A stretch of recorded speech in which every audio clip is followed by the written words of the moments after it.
교재 27쪽입니다. 27쪽 6번 데살로니가 전후서 이거 공부 우리 하도록 하겠습니다. 그 데살로니가 전서 후서 이제 중에서 우리가 초점은 이제 전서 쪽에 많이 좀 두고 공부를 하겠는데, 원래 이제 신약 성경 중에서 보통 이제 가장 먼저 쓰인 성경이 뭘까라고 했을 때 이제 두 대상이 이렇게 놓여지는데, 하나는 갈라디아서고요. 보통 갈라디아서가 주 49년이나 50년 정도 쓰였다 이렇게 보고, 두 번째 후보자는 이 데살로니가 전서입니다. 둘 중에 이제 학자들에 따라서 어떤 사람들은 데살로니가 전서가 신약 전체 중에 가장 먼저 쓰였다고 보는 분도 계시고, 어떤 분은 이제 갈라디아서가 이제 가장 먼저 쓰인 걸로 이렇게 보는 분도 계시는데, 보통 이제 데살로니가 전서 쓰인 연도는 주 50년에서 52년 사이, 그러니까 제2차 전도 여행 때에 쓰인 걸로 이렇게 보여지고 있습니다. 그리고 이제 그 쓰인 장소는 고린도로 이렇게 보통 이해를 합니다. 그래서 고린도에서 아마 이 데살로니가 전서를 쓰지 않았는가 이렇게 보게 되는데, 우리가 어디를 좀 보냐면 데살로니가 전서 2장 2절을 한번 좀 보시기 바랍니다. 2장 2절이요. 성경을 보겠는데요. 2장 2절 보시면 이렇게 말씀을 합니다. 너희가 아는 바와 같이 우리가 먼저 빌립보를 언급을 하고 있습니다. 빌립보에서 고난과 능욕을 당하였으나, 이 빌립보에서 우리가 이 고난당하고 능욕당한 것은 사도행전에 가면 알 수가 있지요. 그래서 이제 그 감옥에 들어가 가지고 그 찬송도 부르고 이제 기도를 했던, 아마 그 장면을 좀 기억할 겁니다.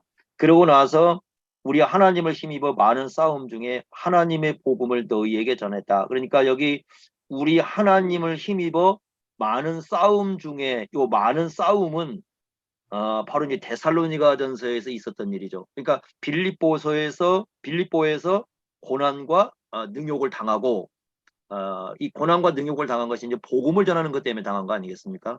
하나님의 복음을 전했는데, 그렇게 고난을 당하고도 또다시 데살로니가로 가가지고 또 많은 싸움을 했다. 그러면서 또 하나님 복음을 전했다. 그러니까 바울은 사실 복음을 전하는 것이 가는 곳마다 상당한 어려움이 있었다라는 것을 여기서 보여주고 있습니다.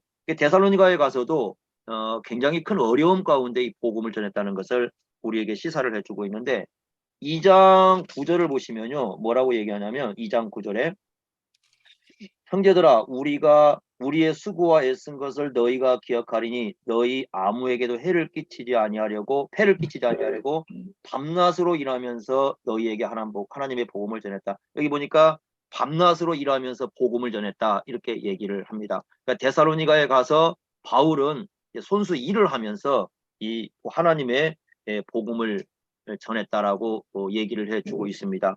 사도행전 18장 3절을 보면 우리가 그 바울이 하는 일이 천막을 만드는 일이죠. 그 천막을 만드는 일인데, 사도행전 17장 2절에 보시면 새 안식일 동안 복음을 전했다 이렇게 말씀을 합니다. 이 새 안식일에 대해서 이제 여러 가지 견해가 존재를 합니다. 왜 그러냐면 안식일 이렇게 안식일부터 안식일로 이어지면 두 주예요.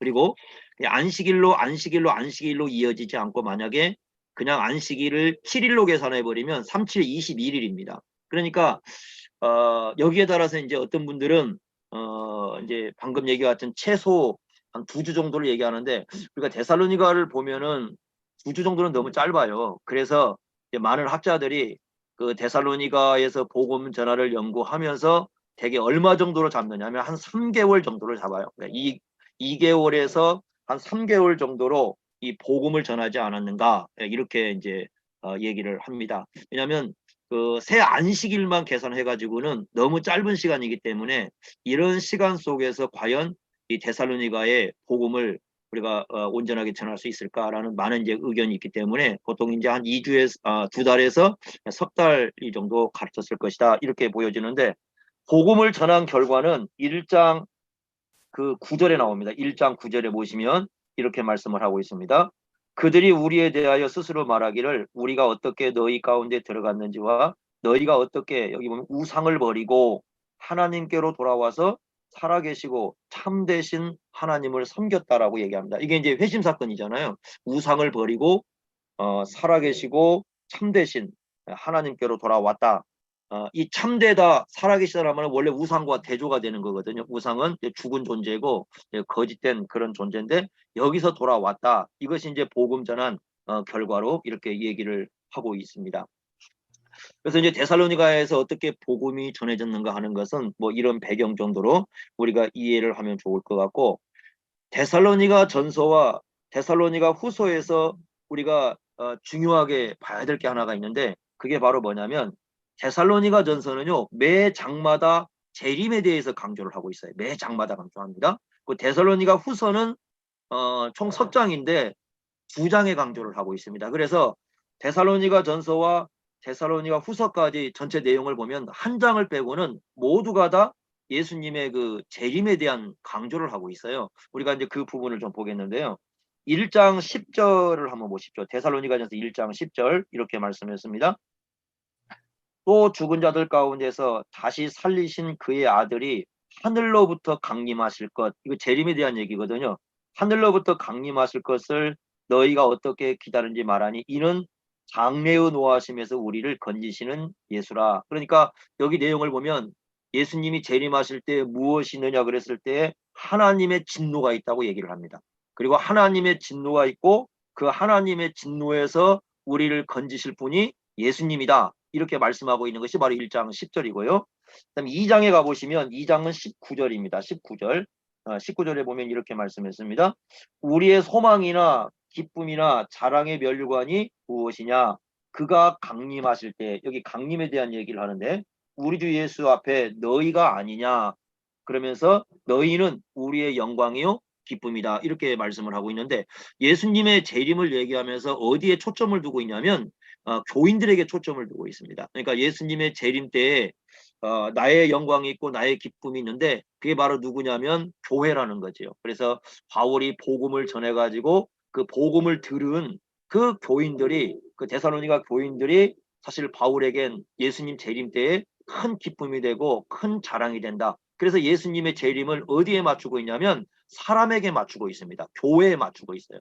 이게 굉장히 중요한 부분이에요. 왜냐하면 우리나라 사람들은 되게 이제 재림 그러면 뭐 날짜 얘기하고 재림 그러면 공중 뭐 이렇게 올라가는 그런 얘기를 하는데 사실 바울은 예수님의 재림을 얘기하면서 초점을 맞추는 게 바로 뭐냐면 교회입니다. 교회고 성도입니다. 그래서 너희가 우리의 자랑이요 우리의 면류관이다 이렇게 얘기를 하고 있고요. 3장에 가보시면 3장 13절에 또 재림에 대한 얘기를 하는데 여기는 이렇게 말씀합니다.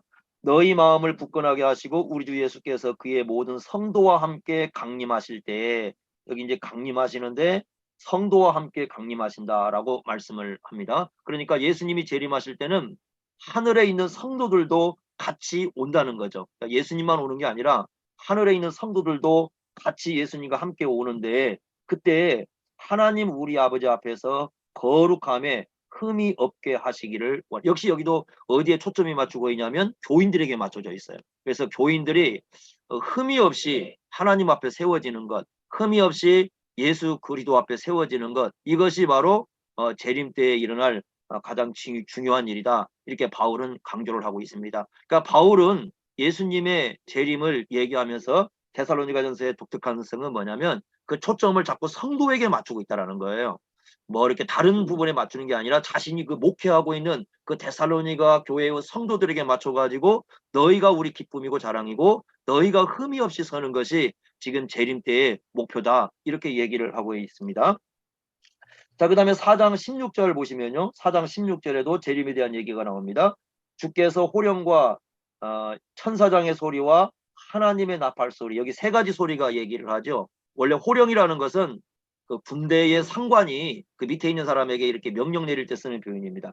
호령과 그 다음에 천사장의 소리가 있고 하나님의 나팔 소리가 친히 어디서부터 오냐면 하늘로부터 온다고 얘기합니다. 그때 그리스도 안에서 죽은 자들이 먼저 일어날 것이다. 이렇게 말씀을 하고 있습니다. 자, 이 부분도 재림에 대한 얘기인데 여기서 재림의 또 핵심이 어디에 가냐면 부활로 가죠. 그러니까 죽은 자가 일어나는 것. 예수 안에 죽은 사람이 다시 일어나서 부활하는 사건에 예수님의 재림이 초점을 맞추고 있습니다. 물론 하늘로부터 그 소리 나는 것, 그래서 하늘에서 강림하는 사건도 굉장히 중요하게 다루고 있지만 동시에 또 하나 다루는 게 뭐냐면 예수 안에서 죽은 사람이 부활한다는 그 성도에 초점을 맞추고 있는 것을 우리가 볼 수가 있고요. 데살로니가전서 그 다음에 5장 23절인데요. 23절에 보시면 또 예수님의 재림에 대한 얘기를 합니다. 평강의 하나님이 친히 너희를 온전히 거룩하게 하시고 또 너희의 온 영과 혼과 몸이 우리 주 예수께서 강림하실 때에 흠없게 보존되기를 원하노라. 여기 영과 혼과 몸이 나오는 이거 삼분설 얘기하는 게 아니에요. 이건 전인을 얘기하는 겁니다. 그 한 사람의 전 인격을 표현할 때 이런 표현을 쓰는 것이고 이걸 갖다가 삼분설이다 이렇게 얘기하면 안 됩니다. 왜냐하면 삼분설의 가장 단점은 뭐냐면 성경에 영이 뭐고 혼이 뭐고 몸이 뭐다라는 걸 말한 적이 없다라는 거예요. 요게 이제 가장 문제가 됩니다. 왜냐하면 성경에 뭐 혼이 이것이다. 사람들이 예를 든다면 영은 이것이고 혼은 이것이고 몸은 이것이다 이렇게 나누는데 사실 그것은 성경에서 이렇게 보증이 잘 되지 않습니다. 그러니까 그건 자기들이 임의로 이제 생각해서 나누는 경우가 굉장히 많습니다. 그래서 우리는 이것을 갖다가 뭐 이분설이다, 삼분설이다 이것보다는 한 인격의 어떤 종합체로 이해를 하는 게 좋을 것 같아요. 그 예수님이 바라보는 관점은 영혼과 몸의 결합체니까 이제 그런 관점으로 보는 게 좀 좋을 것 같은데 핵심은 뭐 영과 혼과 몸을 나누는 데 있는 게 아니라 흠없이 보존된다는 데 초점이 있어요. 그러니까 여기도 역시 예수님의 초점은 뭐에 있느냐면 성도들에게 있는 거죠. 너희가 흠없이 하나님 앞에 보존되어 서기를 원한다. 이렇게 얘기를 하고 있습니다. 그러니까 우리가 데살로니가 전서에서 우리가 쭉 내용을 보면 예수님의 재림이 다시 오신다는데 초점이 있긴 해요. 그럼에도 불구하고 초점은 어디에 많이 지금 맞춰져 있냐면 바울이 현재 목회하고 있는 1세기 당시에 목회했던 그 성도들에게 신자들에게 초점이 두고 있어서 그들이 하나님 앞에 어떻게 세워질 것인가 여기에 초점이 있다 이렇게 볼 수가 있습니다. 데살로니가 훈서도 이제 돌아가 보시면 데살로 훈서 가 보십시오. 1장 7절에 보시면 이 예수님의 재림에 대한 얘기가 등장을 합니다. 1장 7절 보면 후서입니다. 환난을 받는 너희에게는 우리와 함께 안식으로 갚으시는 것이 하나님의 공이시니 주 예수께서 자기의 능력의 천사들과 함께 여기서는 천사들과 함께 하늘로부터 불꽃 가운데 나타나신다 이렇게 말씀을 하거든요. 불꽃이라는 말은 어디에 등장을 하자면요. 요한계시록에 가보시면 1장에 보면 예수님의 눈이 불꽃 같다고 표현하고 있거든요. 이 불꽃은 뭐에 쓰는 표현이냐면 심판에 쓰는 표현이에요, 보통. 불꽃 같다 그 말은 심판에 쓰는 표현이기 때문에 여기서는 예수님이 어떤 심판주로 오실 것임을 나타내고 있습니다. 그런데 그 예수님이 여기서 오시는 함께 오는 존재는 능력의 천사들이죠. 그러면 앞에서는 성도들과 함께 온다고 그랬고요. 여기서는 천사들과 함께 온다고 그랬고, 그러니까 성도와 천사와 예수님 재림할 때 함께 위에서부터 땅으로 내려오는 거죠. 그러면 엄청나게 그 장엄한 그런 현상이 발생할 것인데 이 데살로니가 후서에서는 예수님의 심판에 맞춰져 있어요. 그래서 8절과 9절에 보시면 하나님을 모르는 자들과 이 하나님을 모르는 자들이 있고요. 그 다음에 주 예수의 복음을 복종하지 않는 사람. 그러니까 예수님의 복음을 들은 사람이죠. 들었지만 뭐 하지 않는 사람들이냐면 복종하지 않는 거죠. 그 복음을 따르지 않는 사람들에게 형벌이 내려진다는 겁니다. 그런데 그 형벌은 9절에 보시면 영원한 멸망의 형벌이다. 그래서 데살로니가 후서에서 여기서는 그 예수님의 재림이 그 심판과 연관이 되어 있어요. 그 믿지 않는 사람들에게 불꽃 같은 어떤 눈을 가지신 예수님께서 심판할 것이다. 여기에 초점을 맞춰서 말씀을 하고요. 그 다음에 2장 1절에 한번 가보십시오. 2장 1절에 보시면 형제들아 우리가 너희에게 구하는 것은 우리 주 예수 그리스도의 강림하심과 강림에 대한 얘기가 나오고요. 우리가 그 앞에 모임에 관하여 자 여기서는 어떤 얘기를 하냐면 예수님이 재림하시게 되고 예수님이 재림하게 되면 모든 예수 믿는 사람들이 그 앞에서 모이게 될 것이다 라는 어떤 모임에 관한 얘기를 여기서 하고 있습니다. 그러니까 예수님이 재림하시게 되면 이 땅에 존재하는 모든 그리스도인들이 예수님 안에 함께 모임을 갖게 되는 그런 현상을 설명을 해주고 있습니다. 그래서 데살로니가 후서에서는 이렇게 두 군데 이제 예수님의 재림에 대한 얘기를 하고 있습니다. 방금 살펴본 것처럼 데살로니가 전서도 그렇고 데살로니가 후서도 그렇고 예수님의 재림에 대한 얘기를 하고 있죠. 우리가 이걸 종말 신학을라고 부르는데요. 게알더스 보스라는 분이 쓴 책 중에 그 바울의 종말론이라는 책이 있거든요. 아마 이제 그 종말론 책 중에서는 바울의 종말에 관한 책 중에서는 가장 탁월하게 연구된 책이 이제 그 책인데, 그 책에 보면 이런 얘기를 쓰고 있습니다. 종말론과 구원론에 관한 얘기를 쓰면서 구원론을 얘기할 때 종말론에서 떨어져서 얘기할 수 없다, 이렇게 얘기합니다. 그러니까 종말론과 구원론은 바울의 인식 속에는 항상 같이 간다.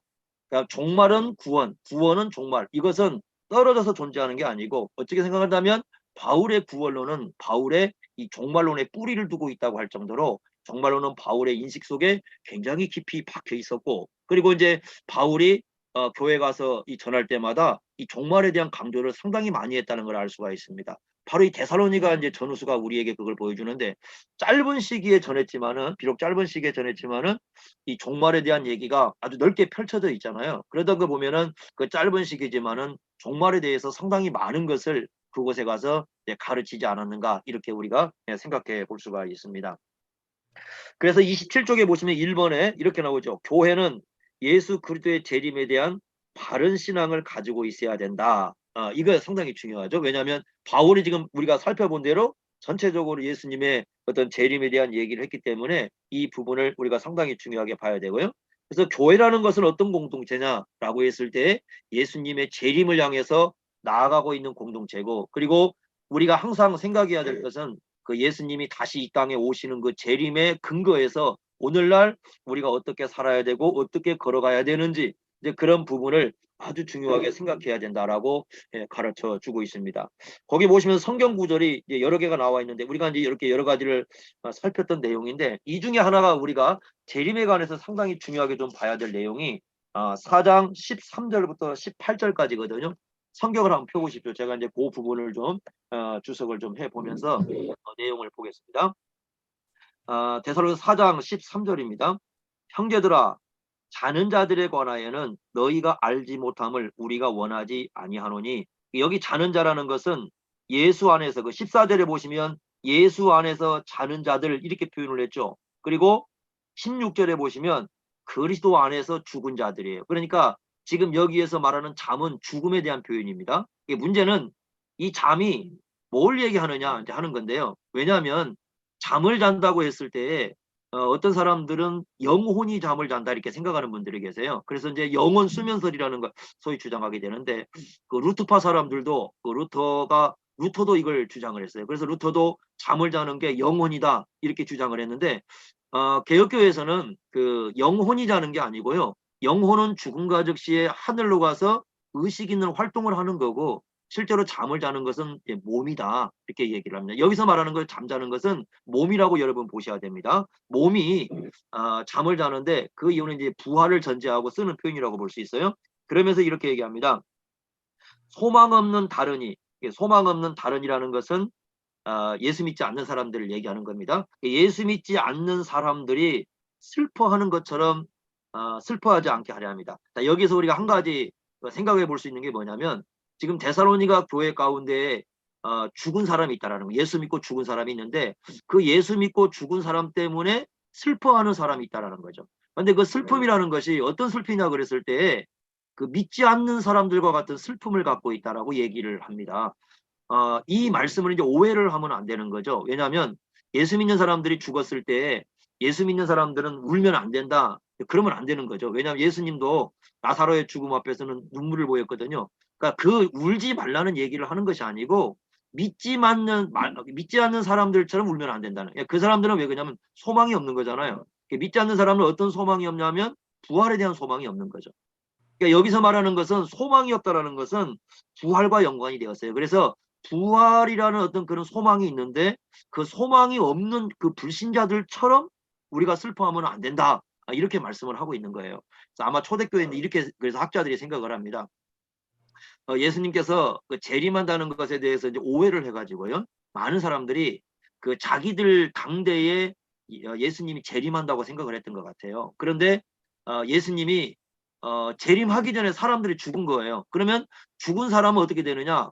부활은 다시 예수님 재림할 때 예수님을 맞이하지 못할 것이다 라고 생각하는 사람들이 그 당시에 이제 있었다는 것이죠. 학자들은 보통 이제 그렇게 생각을 합니다. 우리가 이제 그 정황을 잘 알 수는 없지만, 뭐 이건 뭐 좋은 좀 생각을 같아요. 그래서 종말에 대한 좀 이제 이해를 잘 못하시는 분들이 이제 그런 이해를 하고 있을 때 이 사람들에게 이제 쓰는 표현인데, 14절 보겠습니다. 우리가 예수께서 죽으셨다가 다시 살아나심을 믿을진데, 이게 이제 앞에 얘기하는 13절의 소망과 관계된 겁니다. 죽으셨다가 다시 살아나는 것. 이와 같이 예수 안에서 자는 자들도 하나님이 그와 함께 데리고 오시리라. 자, 이게 아까 중요한 거죠. 왜냐하면 예수님 안에서 죽은 사람들이 자는 사람들인데, 하나님이, 그거는 예수님이지 않습니까? 예수님과 함께 데리고 내려오신다는 거죠. 그리고 12절 보시면 우리가 주의 말씀으로 너희에게 이것을 말하노니 주께서 강림하실 때까지 우리 살아남아 있는 자들도 자는 자보다 결코 앞서지 못한다. 그러니까 예수님 오실 때 살아남았다고 해서 그 사람이 먼저 예수님을 맞이하는 게 아니라고 얘기를 합니다. 그리고 죽은 사람은 위에서부터 예수님과 함께 내려온다고 하는데, 그럼 위에서부터 내려온다는 게 뭐냐면 이런 뜻이죠. 지금 예수님이 어디에 계시는가 하는 거죠. 우리가 예수님이 어디에 계시는 때 하나님 우편에 계신다고 말씀하지 않습니까? 그 하나님 우편은 하늘이죠. 그렇다면 예수 믿고 죽은 사람들의 영혼들이 어디에 가 있냐고 했을 때는 하늘에 가 있는 거죠. 요거죠. 하늘에 가 있으니까 그 하늘에서 예수님이 내려오실 때에 그 예수님과 함께 영혼이 내려오게 된다. 이렇게 말씀을 하고 있습니다. 그리고 16절에 보시면 예수님의 강림을 얘기하면서요. 그리스도 안에서 죽은 자들이 먼저 일어날 것이다. 이건 몸이죠. 이건 부활 사건입니다. 그러면 어떻게 되는가? 바로 14절부터 해서 14절에 보시면 예수님과 함께 내려온 건 영혼이죠. 그리고 16절에 일어나는 건 몸이지 않습니까? 그러니까 영혼과 몸이 연합이 되고 결합이 돼. 다시 결합이 되는 거죠. 이게 이제 상당히 중요한 것이죠. 종말 신학에서. 그러니까 예수님이 재림하시면 반드시 어떤 현상이 일어나는가? 그 하늘에서 내려오는 영혼과 땅에서 죽은 몸이 연합이 되는 현상이 일어나요. 그러니까 이게 안 일어나면은 예수님이 재림했다는 말은 가짜죠. 그러니까 이제 비밀 재림이라는 건 존재하지 않는 거죠. 그래서 하늘에서 나팔 소리 나고요. 막 소리가 들리고 땅에서는 그 하늘에서 내려온 영혼과 땅에서 이미 죽은 그 사람들이 부활의 사건이 일어나서 연합이 되어서 예수님을 만나게 되는 그런 일이 발생을 하고요. 그 다음에 17절 보시면 남은 사람은 어떻게 되느냐? 그들과 함께, 여기 그들이라는 건 누구냐면 바로 그 14절과 16절에 말씀하고 있는 하늘에서 내려온 영혼과 땅에 있는 몸이 연합이 돼 결합이 되어서 이 부활한 사람들 있지 않습니까? 그들을 얘기하는 거죠. 그들과 살아남아 있는 사람들이 함께 끌어올려, 보통 이걸 이제 사람들이 휴거라고 이렇게 부르는데 되도록 이 말 안 쓰는 게 좋을 것 같아요. 왜냐하면 휴거라는 신학은 공중재림을 보통 공중재림을 얘기하고요. 그 다음에 이제 하늘에서 끝나는 걸로 얘기하는데, 이것은 이제 그런 표현은 아닙니다. 그런 표현이라기보다는 끌어올리고 난 다음에 우리가 항상 주와 함께 있으리라 이렇게 말씀했는데, 요한계시록에 가보시면요, 그 삼위 하나님과 함께 하는 곳이 새하늘과 새 땅이잖아요. 그러니까 이 말씀 속에는 새하늘과 새 땅이 함의가 되어 있어요. 그래서 우리 살아남은 사람들은 부활이라고 보기는 좀 그래요. 왜냐하면 부활은 죽은 사람이 살아나는 거잖아요. 이제 살아남은 사람은 죽었다가 살아나는 게 아니고 살아있는 상태에서 변화가 돼요. 그러니까 부활은 죽었다가 살아나는 것은 이미 죽은 사람들, 그러니까 영혼이 하늘에 간 사람들에 관한 얘기고, 살아남은 사람들은 변화가 일어나는 거죠. 이게 이제 그래도 부활체는 똑같이 갖게 되지만 죽었다가, 몸이 죽었다가 살아나는 게 아니고 살아있는 몸이 변화가 되어가지고 부활체를 갖는 거죠. 그러니까 죽은 사람은 죽었다가 살아나면서 부활체를 갖고 예수님을 맞게 되는 거고, 살아있는 사람들은 살아있는 몸을 가지고 변화되어 부활체가 되어서 예수님을 맞게 되고, 이런 현상이죠. 그래서 함께 이제 만나가지고 예수님을 만나게 되는 이런 현상이 있을 것이다. 그러니까 이것으로서 서로 위로하라. 그러니까 그래서 안 믿는 사람처럼 슬퍼하지 마라. 믿지 않는 사람들이 그 가지는 슬픔과 같은 슬픔을 갖지는 말아라. 이렇게 이제 말씀을 하고 있는 것이죠. 이게 왜 이 말씀을 하느냐? 바로 이제 데살로니가 교회에 재림에 대한, 종말에 대한 공부는 했지만 좀 불완전한 공부를 했던 것 같아요. 이런 부분이 있었기 때문에 이제 그 재림에 대한 오해가 발생을 했고, 그 오해 때문에 바울은 이 종말에 대한 올바른 가르침을 위해서 이 말씀을 전했다. 이렇게 우리가 이해할 수가 있습니다. 이것이 이제 그 아주 중요한 초점으로 있고, 그 다음에 2번을 보겠습니다. 예수 그리스도의 재림을 기다리면서 사는 교회는 어떤 교회가 돼야 되는가? 이걸 우리가 뭐라고 부르냐면 종말 공동체라고 부릅니다. 그러니까 왜 종말 공동체라고 부르냐면, 우리가 책을 읽다 보면은 종말론적, 뭐 종말 이런 표현을 많이 쓰는데 성경에서 그 종말 시대를 예수님의 초림 때부터 재림 때로 이렇게 보잖아요, 우리가. 그렇죠? 예수님이 오실 때부터 시작해서 예수님 다시 오실 때까지를 우리가 종말 시대라고 부르고, 그걸 신학적 용어로는 종말 구간 이렇게 부르니까, 그러니까 우리가 살아가는 모든 시대가 다 어떤 시대냐면 종말 시대인 거죠. 예수님 초림 때부터 재림으로 가는 때가. 그래서 예수님의 재림을 향해서 가는 때를 종말 공동체 이렇게 부르는데, 교회는 종말 공동체라는 특성을 갖고 있습니다. 이 종말 공동체는 어떤 삶을 살아야 되는가 얘기를 데살로니가 후서에서 쭉 얘기를 하고 있습니다. 그러니까 우리가 데살로니가 전후서를 볼 때 중요하게 염두에 둬야 될 것은 바로 그래서 재림이에요. 그러니까 재림을 놓고 어떻게 교회가 공동체를 이루어야 되는가, 그걸 말씀해주고 있는 것이 바로 이 데살로니가 전후서다 이렇게 볼 수가 있습니다. 첫 번째로 그 데살로니가 4장 3절 한번 보겠습니다. 4장 3절. 자, 거기 보시면 이렇게 말씀을 합니다. 4장 3절 보시면 3절부터 8절까지입니다. 하나님의 뜻은 이것이니, 자, 어떤 사람들이 하나님 뜻이 뭐냐고 묻는데 명확하게 가르쳐주죠. 하나님 뜻은 너희의 거룩함이다. 이렇게 거룩함이다. 거룩함이다 그러면서 거룩하게 사는 것을 가정으로 갖고 옵니다. 음란을 버리고, 여기 음란을 버리고 각각 거룩함과 존귀함으로 자기 아내를 대할 줄 알고. 자, 바울은요, 거룩한 삶을 어디서부터 시작하냐면 자기 남편과 아내 관계부터 시작을 합니다. 그래서 하나님의 뜻은 거룩함인데, 거룩한 삶은 남편과 아내 관계에서부터 시작이 돼야 된다. 이렇게 얘기를 합니다. 여기 음란이라는 말은요, 그 음란이라는 말은 거기 그 5절 보십시오. 5절 보시면 하나님을 모르는 이방인들 나오면서 세욕이 나오지 않았습니까? 요거하고 이제 같이 연결을 좀 시켜서 보시면 좋을 것 같아요. 하나님을 모르는 이방인들과 같이 세욕을 따르다 이렇게 돼 있는데, 여기 세욕이라는 말이 그 포르네이아, 우리말로 지금 들으면 포르노 이런 말을 쓰지 않습니까? 포르네이아라는 말이 헬라어로 이제 여기서 온 말이거든요. 포르네이아인데, 보통 이제 그 당시에 이방인들은 성적으로 상당히 그 문제가 많았어요. 그래서 이제 크게 네 가지를 생각해 볼 수가 있는데, 첫째는요, 그 우상 숭배할 때에 음행이 있었습니다. 우리가 잘 알듯이 그 고린도 사회 같은 경우는 그 아프로디테 신전에서 여성 창기들이 1000여 명이 있었다고 하지 않습니까? 그래서 음란을 행했는데, 바로 이 우상 숭배를 하면서 음행을 행하는 그런 이제 성적 문란함이 첫 번째로 있었고요. 두 번째로는 그 로마 당시 사회를 연구해 보면은 동성애가 아주 많았습니다. 그래서 로마서 1장에 보시면 그 동성애에 대한 얘기가 나오죠. 그런데 동성애에 대한 그 성적 문란함이 굉장히 심각했고요.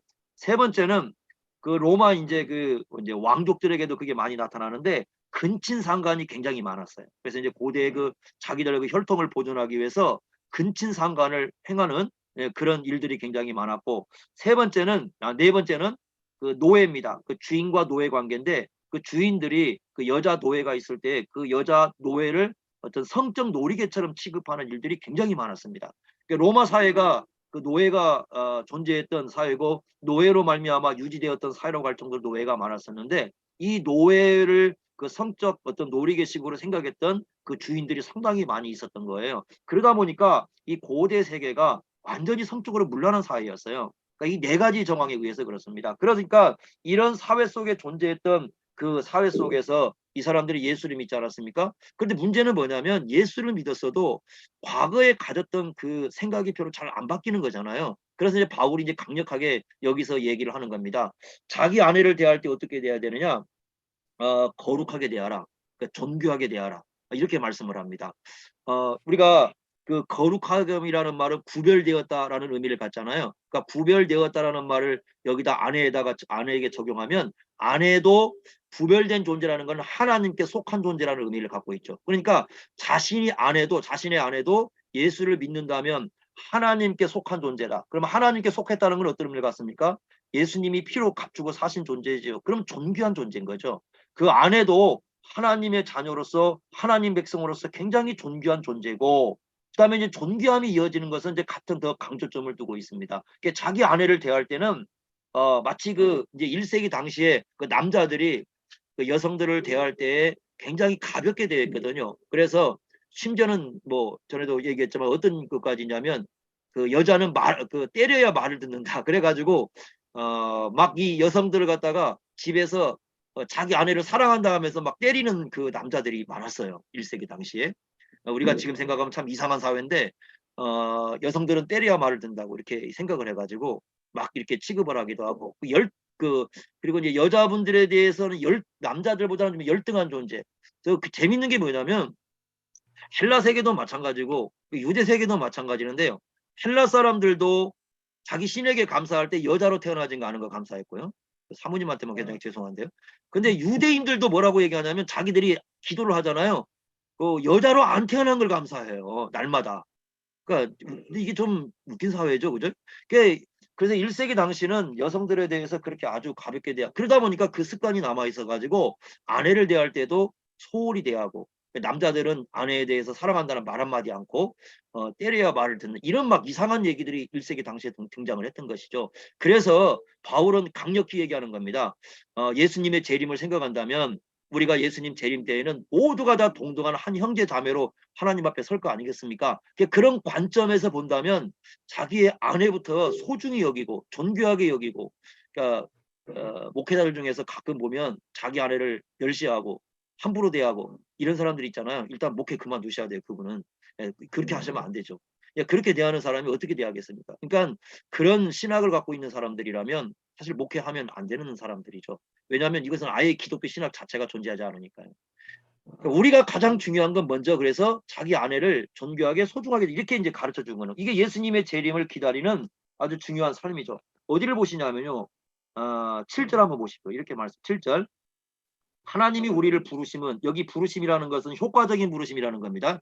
구원과 연관된 거죠. 그러니까 구원으로 우리를 부르신 것은 우리를 부정하게 하려는 게 아니라 거룩하게 하려는 것이다 라고 하고요. 7절 그러므로 저버리는 자는 사람을 저버리는 게 아니라 너희에게 그의 성령을 주신 하나님을 저버린 거다. 굉장히 중요한 거죠. 왜 그러냐면 자기 아내를 존귀하게 거룩하게 여기지 않고 살아간다면 이 말씀을 보면 누굴 저버린 거라고 얘기하냐면 성령을 주신 하나님을 저버린 것이고 그리고 그 안에 계신 성령을 저버리는 거죠.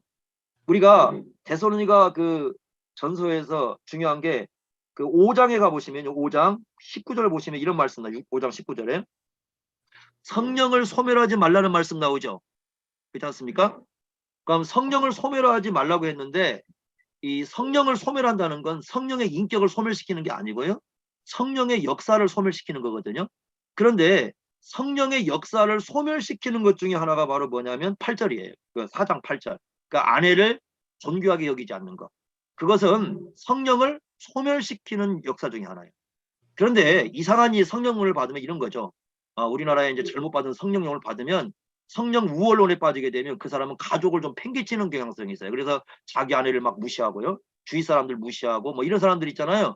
근데 그건 성령의 역사가 아닙니다. 왜냐하면 성령의 역사는 이 말씀에 의하면 상대방을 존귀하게 여기는 거거든요. 상대방을 존귀히 여기지 않는 건 성령의 역사가 아니에요.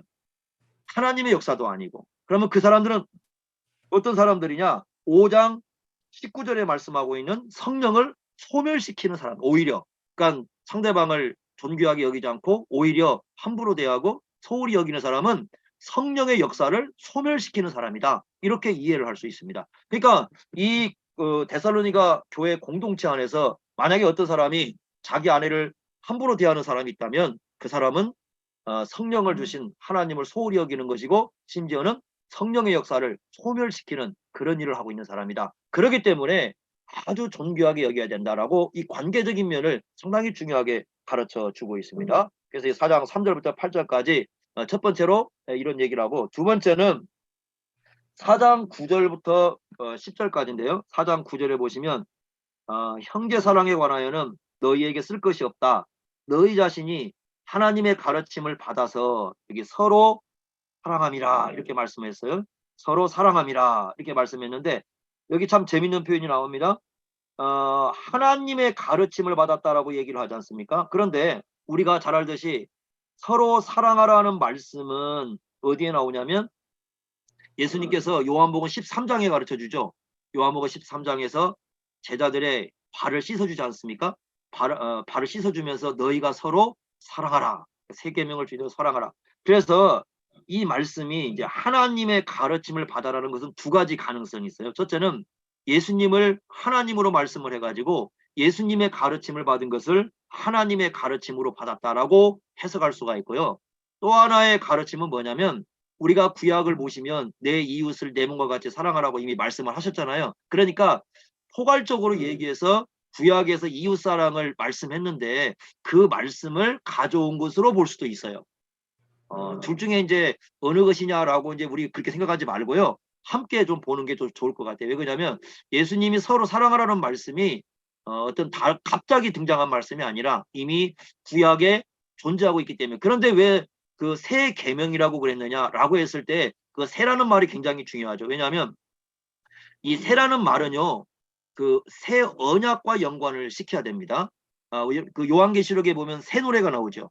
그때 새 노래도 언약과 연관을 시켜야 되고 그 다음에 새 사람이라고 나오죠. 예, 우리가 그 에베소서 이제 봤을 때 새 사람도 나왔을 때도 언약과 연관을 지어야 되고요. 그 다음에 여기 나와 있는 새 계명을 의한 서로 사랑하는 이 새 계명도 언약과 연관을 지어야 돼요. 이게 무슨 말이냐면 그 예수님께서 새 언약을 베풀면서 그 피와 그 예수님이 그 잔과 그 떡을 나눠주시면서 이게 내 몸이고 내 피라고 말씀하셨습니까? 이게 예수님의 십자가의 죽음을 의미하는데 예수님의 십자가로 말미암아 맺은 언약이 새 언약인데 그 예수님의 십자가로 말미암아 이루어지는 그러니까 구속의 역사로 말미암아 이루어지는 모든 것을 새롭다는 표현을 쓰고 있는 거거든요. 그러니까 새 계명이라는 말은 예수님의 십자가의 근거에서 하는 사랑을 얘기하는 거예요. 그게 아가페의 사랑이에요.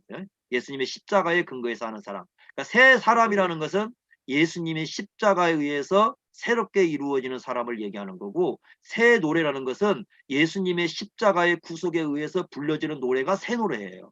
그러니까 새롭다라는 말은 그런 의미입니다. 새로운 피조물이라고 쓰고 있죠. 그 새로운 피조물도 고린도후서에서 얘기하고 있는 그 새롭다라는 말도 예수님의 십자가에 의해서 새롭게 된 사람을 새로운 피조물이라 이렇게 쓰고 있어요. 그래서 신약에서는 이 새롭다는 표현들이 새 언약과 연관된 그런 표현으로 예수님으로 십자가로 말미암아 구원받은 사람을 의미하고 있다 이렇게 보시면 됩니다. 그러니까 그런 의미에서 그 예수님의 십자가에 의해서 서로 사랑하는 것이 바로 이 종말 시대를 살아가는 공동체가 이루어야 할 굉장히 중요한 내용이다 이렇게 말씀을 하고 있고요. 그 다음에 좀 넘어가서요. 데살로니가전서 5장 6절 한번 보세요. 이렇게 말씀했습니다. 자, 이 종말 시대에 어떻게 살아야 되는가? 그러므로 우리는 다른 이들과 같이 자지 말고 오직 깨어 정신을 차릴지라 라는 말씀을 하고 있습니다. 여기 다른 이들과 같이라고 했는데 이 다른 이들은 누구냐면 예수를 믿지 않는 이 세상 사람들을 의미하고 있습니다. 그러니까 여기서는 그들을 뭐라고 부르고 있냐면 잠을 자고 있다고 얘기를 합니다. 그러니까 이거 우리가 구분을 해야 됩니다. 왜냐하면 아까 그 사장에서 잠자는 사람 나오지 않습니까? 그건 예수 믿는 사람들 얘기예요. 그 예수 믿는 사람들이 그 몸이 흙 속에 들어가는 걸 얘기하는 거고 그 다음에 5장 6절에서 얘기하는 잠자는 것은 그걸 얘기하는 게 아니라요. 믿지 않는 사람들이 얘기하는데 여기서 말하는 잠잔다는 의미는 어떤 의미냐면 이런 거죠. 사람이 잠을 자잖아요. 잠을 자면 어디에 빠지게 되면 무의식 상태에 빠지죠. 그러니까 의식 없이 살아가는 거죠. 그러니까 잠을 자고 있다 그 말은 의식이 없이 살아가는 거죠. 그 다음에 의식이 없으니까 관심도 없는 거죠. 무관심하고. 그래서 그 5장 6절에서 말씀하고 있는 잠자고 있다는 말은 육신에 대한 얘기가 아니라 무의식과 무관심에 대한 표현이라고 볼 수가 있습니다. 그러면 뭐에 대해서 의식이 없고 뭐에 대해서 관심이 없느냐?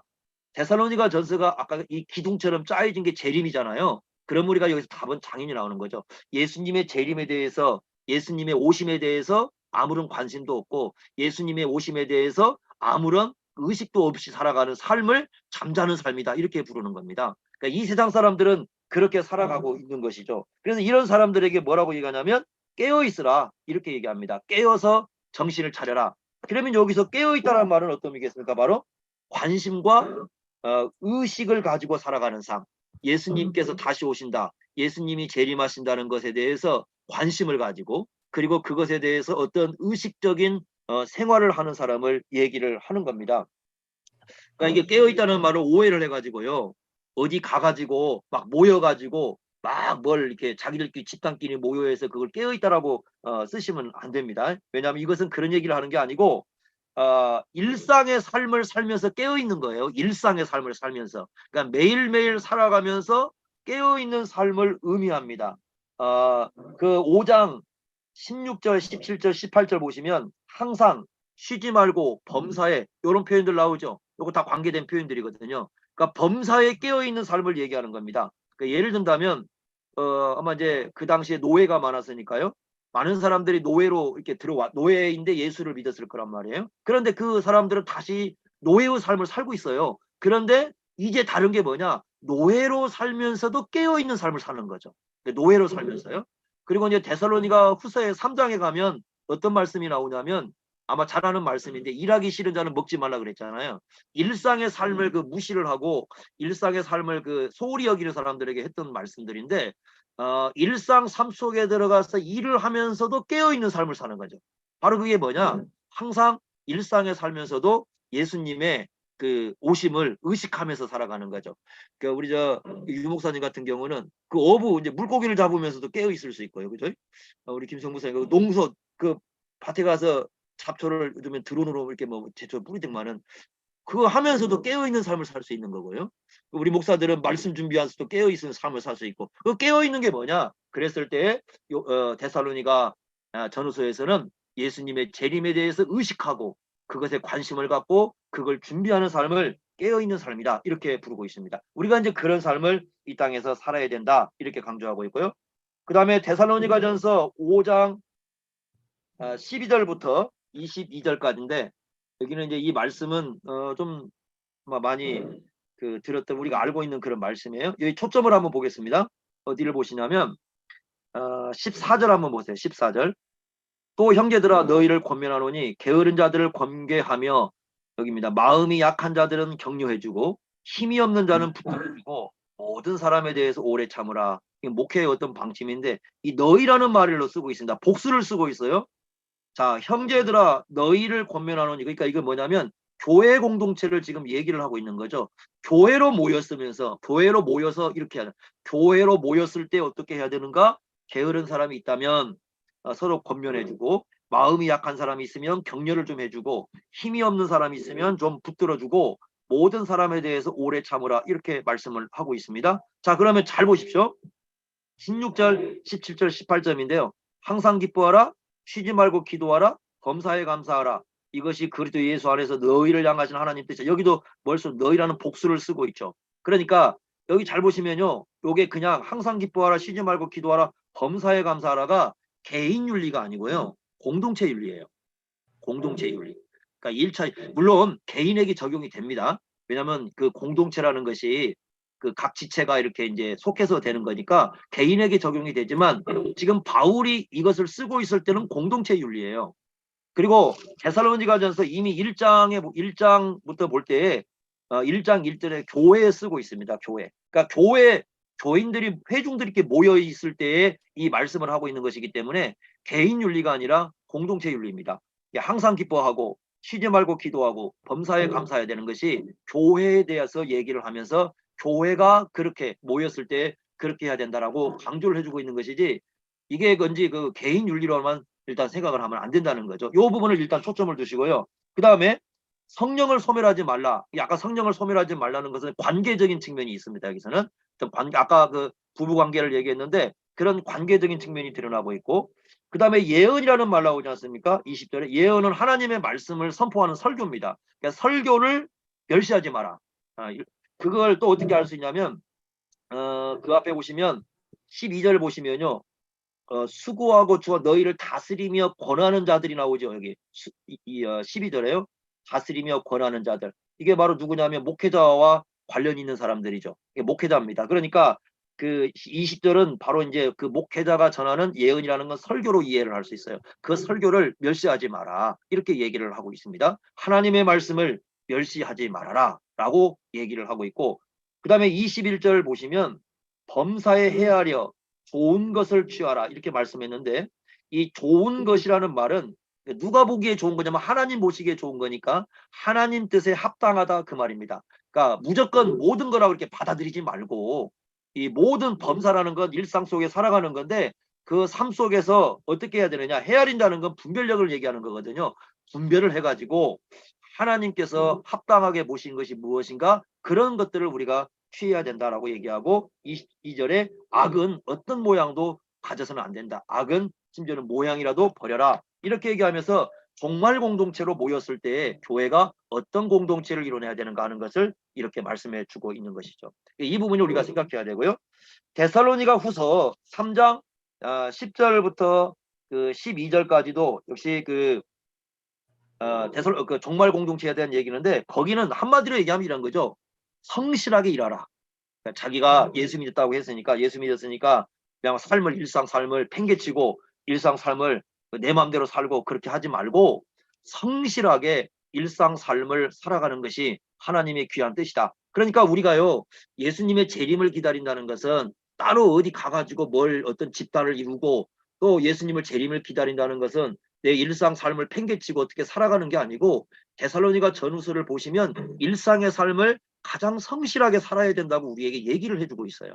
그리고 현재 맺고 있는 관계를 가장 신실하게 맺어야 된다. 이렇게 말씀을 하고 있습니다. 이것이 바로 예수님의 재림을 올바르게 기다리는 그런 공동체를 이루는 모습이다. 이렇게 말씀을 했습니다.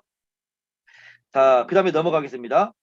제 3번 데살로니가 교회의 본보기. 이 데살로니가 교회는 상당히 중요한 본보기를 제시를 해주고 있는데요.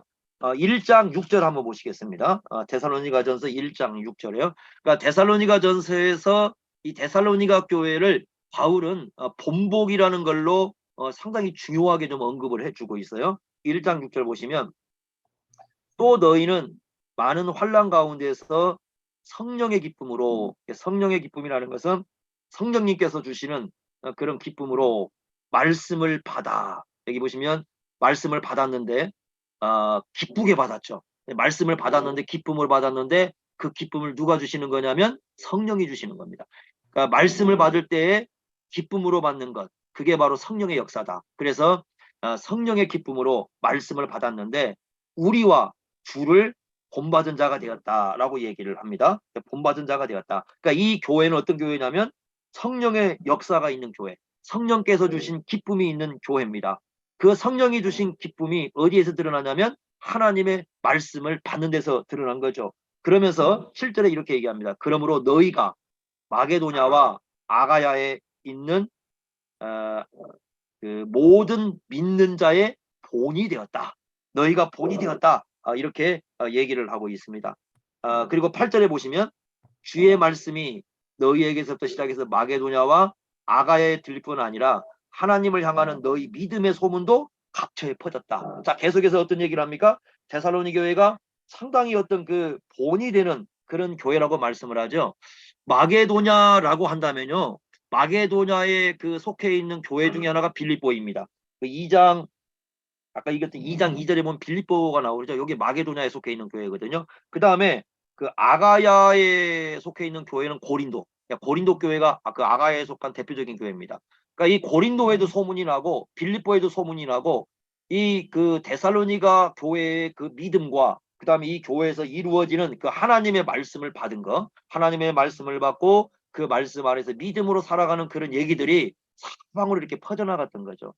그 당시에는 뭐 핸드폰도 없고 뭐 그렇지 않습니까? TV도 없고. 그런데 이게 소문과 소문이 나는 것은 결국은 어떻게 나겠습니까? 사람과 사람으로 날 수밖에 없는 시대입니다. 그때는. 그러니까 사람과 사람으로 날 수밖에 없는 시대인데 사람과 사람을 통해서 좋은 소문이 이 사방으로 퍼져가는 교회가 바로 데살로니가 교회였다. 이렇게 말씀을 합니다. 자, 데살로니가에서는 그래서 하나님의 말씀을 받았다고 했는데 그럼 이 부분을 우리가 중요하게 생각해야죠. 왜냐하면 지금 앞에서 언급하는 게 본이 되는 것이 성령의 기쁨으로 말씀을 받은 사건이거든요. 이 사건이기 때문에 이 부분을 우리가 중요하게 봐야 됩니다. 2장을 한번 가보겠습니다. 2장 3절부터 5절까지 한번 보겠습니다. 3절부터 5절까지요. 자, 이렇게 말씀을 합니다.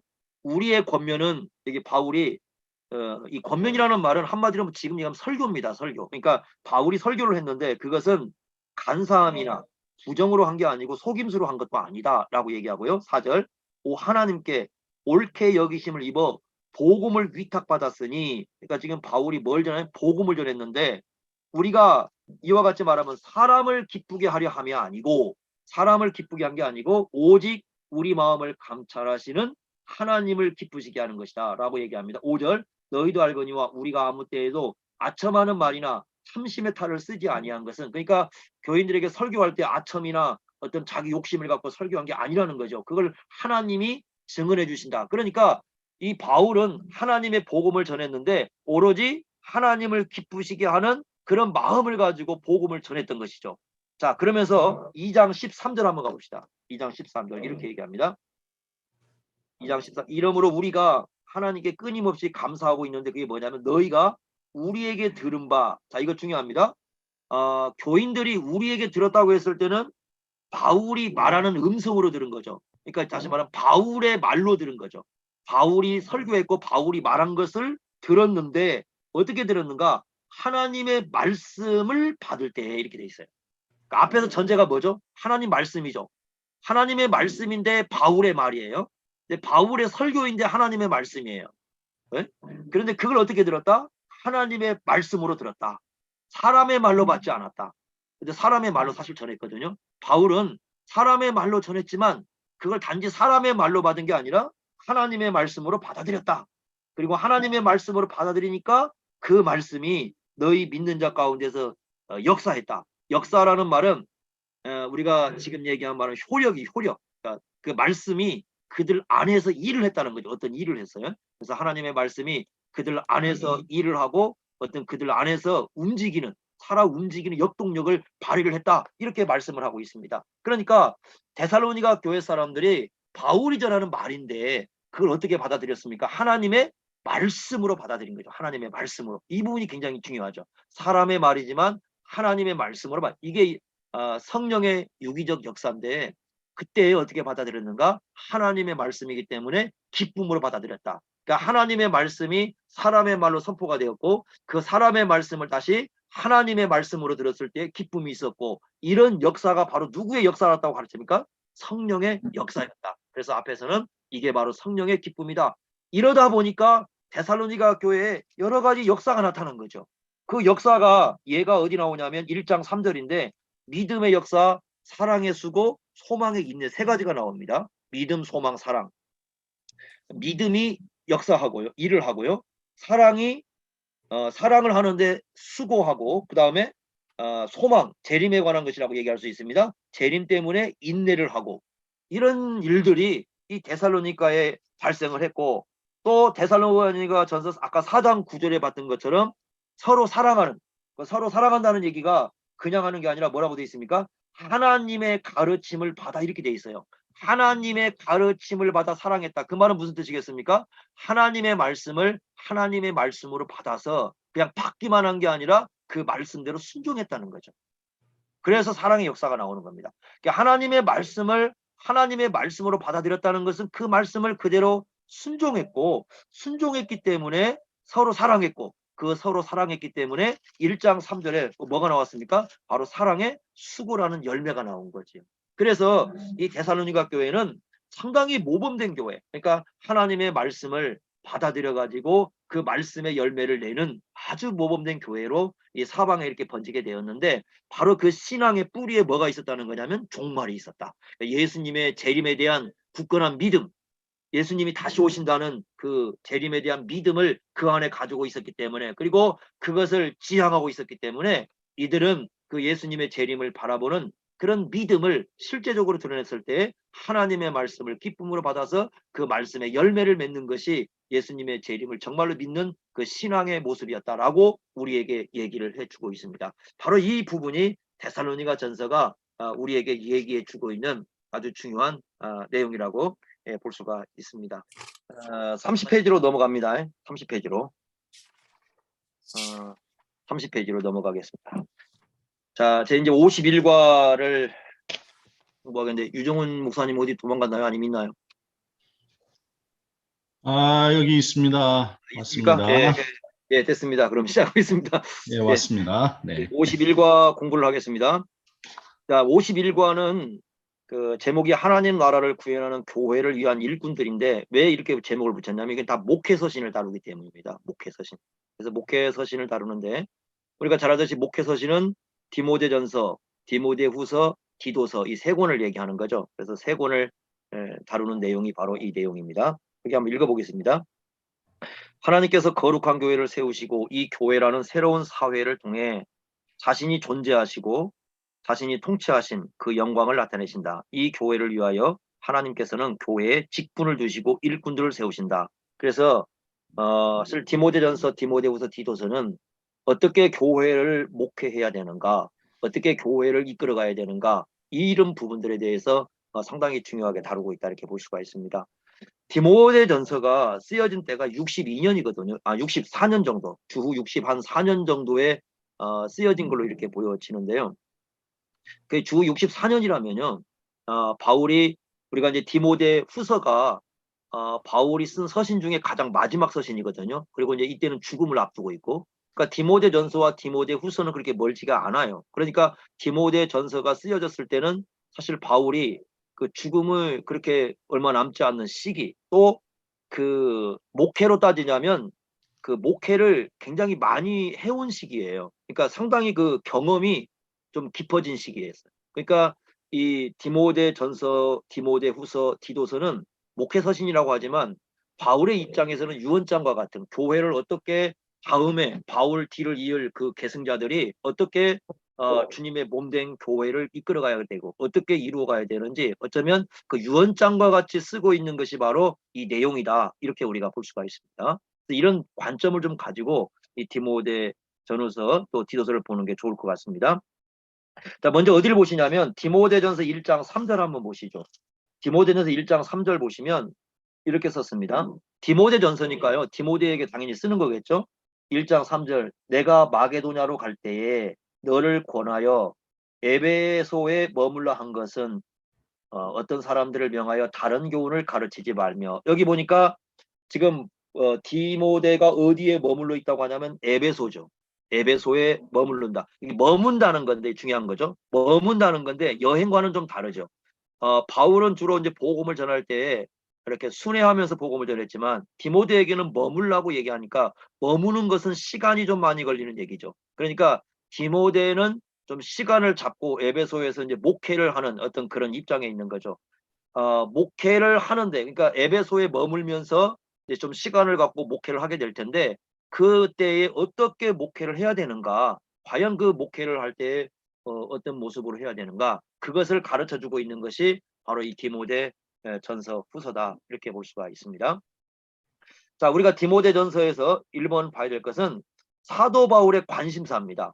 사도 바울의 관심사가 뭐냐 그랬을 때 사도 바울의 관심사는 교회입니다. 교회. 그래서 디모데 전서의 핵심은 3장 14절부터 16절까지라고 볼 수 있습니다. 한번 보겠습니다. 3장 14절부터 16절까지 우리가 이제 잘 아는 말씀이니까요. 3장 14절 보겠습니다. 내가 속히 내게 가기를 바라나 이것을 내게 쓰는 것은, 지금 이제 쓰고 있습니다. 만일 내가 지체하면, 그러니까 속히 가기를 바라지만 가지 못할 수도 있는 거죠. 지금 에베소에 가기를 원하지만 가지 못할 수도 있기 때문에 편지를 가지고 어떻게 목회를 해야 되는가를 가르쳐 주고 있습니다. 하나님의 집에서 어떻게 행하여야 할지를 알게 하려 함이니 이 집은 살아계신 하나님의 교회요 진리의 기둥과 터니라. 크도다 경건의 비밀이여 그렇지 않다 하느니 없도다. 그는 육신으로 나타난 바 되시고 영으로는 의롭다 하심을 받으시고 천사들에게 보이시고 만국에서 전파되시고 세상에서 믿음 받으시고 영광 가운데서 올려지셨느니라. 이렇게 말씀을 하고 있습니다. 자, 이것이 이제 교회에 대한 바울의 지금 목회를 오랫동안 해왔지 않았습니까? 이제 교회를 개척해서 세우기도 하고 이제 목회도 해왔는데 그 원숙한 어떤 그런 단계에 올라왔을 때에 이제 교회가 뭔가 하는 것을 아주 중요하게 가르쳐 주고 있는 것이 바로 이 말씀이에요. 첫째로 거기 내용을 보시면 교회는 하나님의 집이다 이렇게 얘기를 하고 있습니다. 하나님의 집이다. 여기서 말하는 집이라는 개념은 거주지 개념이죠. 하나님의 거주지다 이렇게 얘기를 하고 있습니다. 그때 이 집을 이해할 때 우리가 오해를 하면 안 되는 것이 건물을 생각하면 안 됩니다. 왜냐하면 1차적으로 건물을 생각하면 안 됩니다. 그러니까 교회를 얘기할 때 하나님의 집이다 그러면 건물 이렇게 생각해 버리면 이해가 좀 곤란해져요. 그러니까 여기서 말하는 집은 하나님 백성들을 의미한다고 이해를 해야 됩니다. 사람을 먼저 생각을 해야 돼요. 그러니까 집 그러면 사람을 먼저 생각해야 되고, 그럼 왜 집이라는 표현을 썼느냐? 우리가 보통 집 그러면 가족 개념이잖아요. 그죠? 그러니까 교회를 갖다가 하나님의 권속, 에베소서에 그렇게 말씀했는데 하나님의 가족 개념으로 바울이 지금 이해를 하고 있는 겁니다. 그러니까 교회는 어떤 그 사업체 또는 뭐 그 사교 모임 뭐 그런 쪽으로 이해를 하는 게 아니고 지금 이 하나님의 가족, 사람들이 모여 있는 하나님의 가족이라는 개념으로 이해를 하고 있는 게 하나님의 집이라는 개념이에요. 거기 나와 있는 것처럼 히브리서 3장 5절에도 역시 나오는데요. 히브리서 3장 5절에 집이 나오는데 거기는 이렇게 썼습니다. 모세 얘기를 하면서 모세가 하나님의 온 집에서 종으로 신실했다. 그러니까 모세가 아주 신실하게 그 어떤 사역을 감당했는데 그게 하나님의 온 집이다. 이렇게 쓰고 있거든요. 히브리 3장 5절에. 그런데 3장 6절에 뭐라고 돼 있느냐? 우리는 그의 집이다. 우리가 그의 집이다 이렇게 썼어요. 그러니까 모세가 여기서 그 모세가 하나님의 온 집에서 수고를 했다는 것은 어떤 건물을 지어놓고 건물에서 했다는 개념이 아니고 그 이스라엘 백성들을 얘기하는 거잖아요. 그러니까 이스라엘 백성들을 섬기는 걸 얘기를 했던 것이고 그러면서 신약 시대의 3장 6절에 적용하면서 우리가 그의 집이다라고 얘기를 합니다. 그러니까 이 개념들은 전부 다 뭐냐면 한마디로 말하면 집이라는 것은 하나님의 거주지인 건물을 얘기하는 게 아니고 하나님의 거주지인 하나님의 백성들을 얘기한다. 이렇게 이해를 하시면 좋을 것 같아요. 디모데에는요, 여러 종류의 사람들이 등장을 합니다. 이제 뒤에 그 가보면 여러 종류의 특히 이제 5장 같은 데 보면은 5장 1절부터 쭉 나오는데 예를 들면 남자가 나오고요, 여자가 나옵니다. 그리고 우리가 3장에 보시면 감독이 나오죠, 집사가 있습니다. 그리고 그 5장에 가면 늙은 남자가 있고 젊은 남자가 있고요. 늙은 여자, 젊은 여자, 과부들이 있고 종들이 있어요. 바로 이런 사람들. 그러니까 남자, 여자, 감독, 집사, 직분은 늙은 남자, 젊은 남자, 늙은 여자, 젊은 여자, 과부들, 이런 종들, 여러 종류의 사람들이 이렇게 모여 있잖아요. 그죠? 여러 종류의 사람들이 모여 있는데 이 사람들을 어떻게 목회를 해야 되는가? 이 다양한 사람들. 그래서 이 디모데전서에서는 다양한 사람들이 언급되면서 그 다양한 사람들과 어떤 관계 속에서 목회를 해야 되는가를 알려주고 있는 것이죠. 이 다양한 사람들이 모여가지고 하나님의 가족 공동체를 이루고 있는 게 바로 뭐다? 교회다. 그게 하나님의 집의 개념이에요. 이 부분을 우리가 좀 생각해야 되고요. 그 다음에 두 번째는 교회는 하나님의 교회긴 교회인데 하나님을 뭐라고 말씀하시냐면 살아계신 하나님 이렇게 쓰고 있죠. 살아계신 하나님 이렇게 쓰고 있습니다. 살아계시다 그 말은 뭐와 대조가 되냐면 우상과 대조가 되죠. 우상과 대조가 됩니다. 우상은 그 당시에 어디서 섬겼냐면 신전이죠. 신전을 건축을 해서 그래서 그 당시에 되게 이 산에 가보면 신전들이 이렇게 건축이 되어 있는데 우상은 신전에서 섬겼고 그 신전은 건물이었어요. 그러면 그 우상은 어떤 존재냐? 죽은 존재죠. 죽은 존재고 없는 존재예요. 아예 존재하지 않, 이게 생명력이 없는 그런 존재다 이런 뜻이죠. 그와 대조적으로 하나님은 어떤 분이냐면 살아계신 분이시죠. 살아계시다라는 말은 인격적 의미를 가지는 거죠. 그러니까 우상은 건물이고 이 건물 신전인 건물과의 연결성을 갖는다면 살아계신 하나님은 인격적 존재이기 때문에 사람과의 관계성을 가지게 돼요. 그래서 교회는 어떤 공동체냐? 바로 살아계신 하나님의 교회다. 하나님의 공동체다. 이렇게 부르고 있는 거죠. 인격적 특성을 가진 것이야. 이렇게 말씀을 해주고 있습니다. 이 부분도 우리가 상당히 좀 중요하게 생각을 해야 될 것이고 그 다음에 세 번째로 교회는 진리의 기둥과 터라 이렇게 말씀하고 있는데 여기 기둥과 터는 그 건물을 생각하지 마시고요. 이 건축물을 생각하지 마시고요. 그래서 집을 지을 때 이 그 뭡니까 터를 세우고 기둥을 세우고 이거 생각하지 말고 이게 잘 보시면 순서를 잘 보셔야 돼요. 터와 기둥이 아니죠. 이 뒤집어져 있죠. 기둥과 터죠. 왜 그러냐면은 여기서 말하는 터는 집의 그 기초를 얘기하는 게 아니에요. 그러니까 뭘 얘기하는 거냐면 동상을 생각하셔야 돼요. 동상.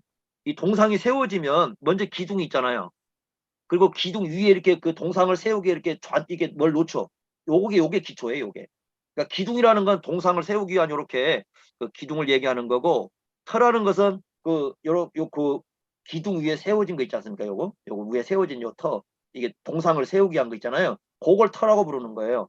그러니까 여기서 얘기하는 건 집을 이게 하나의 그 기초를 놓고 집을 세우는 개념이 아니고 바로 동상을 얘기하는 겁니다. 그럼 동상이라는 것은 어떤 존재인가를 드러내는 거잖아요. 우리가 세종대왕 동상 그러면 그 세종대왕이라는 그 존재를 거기서 드러내는 거 아닙니까? 그러듯이 이 교회라는 것은 뭘 드러내는 존재냐 그랬을 때 진리를 드러내는 존재다. 이렇게 진리를 드러낸다.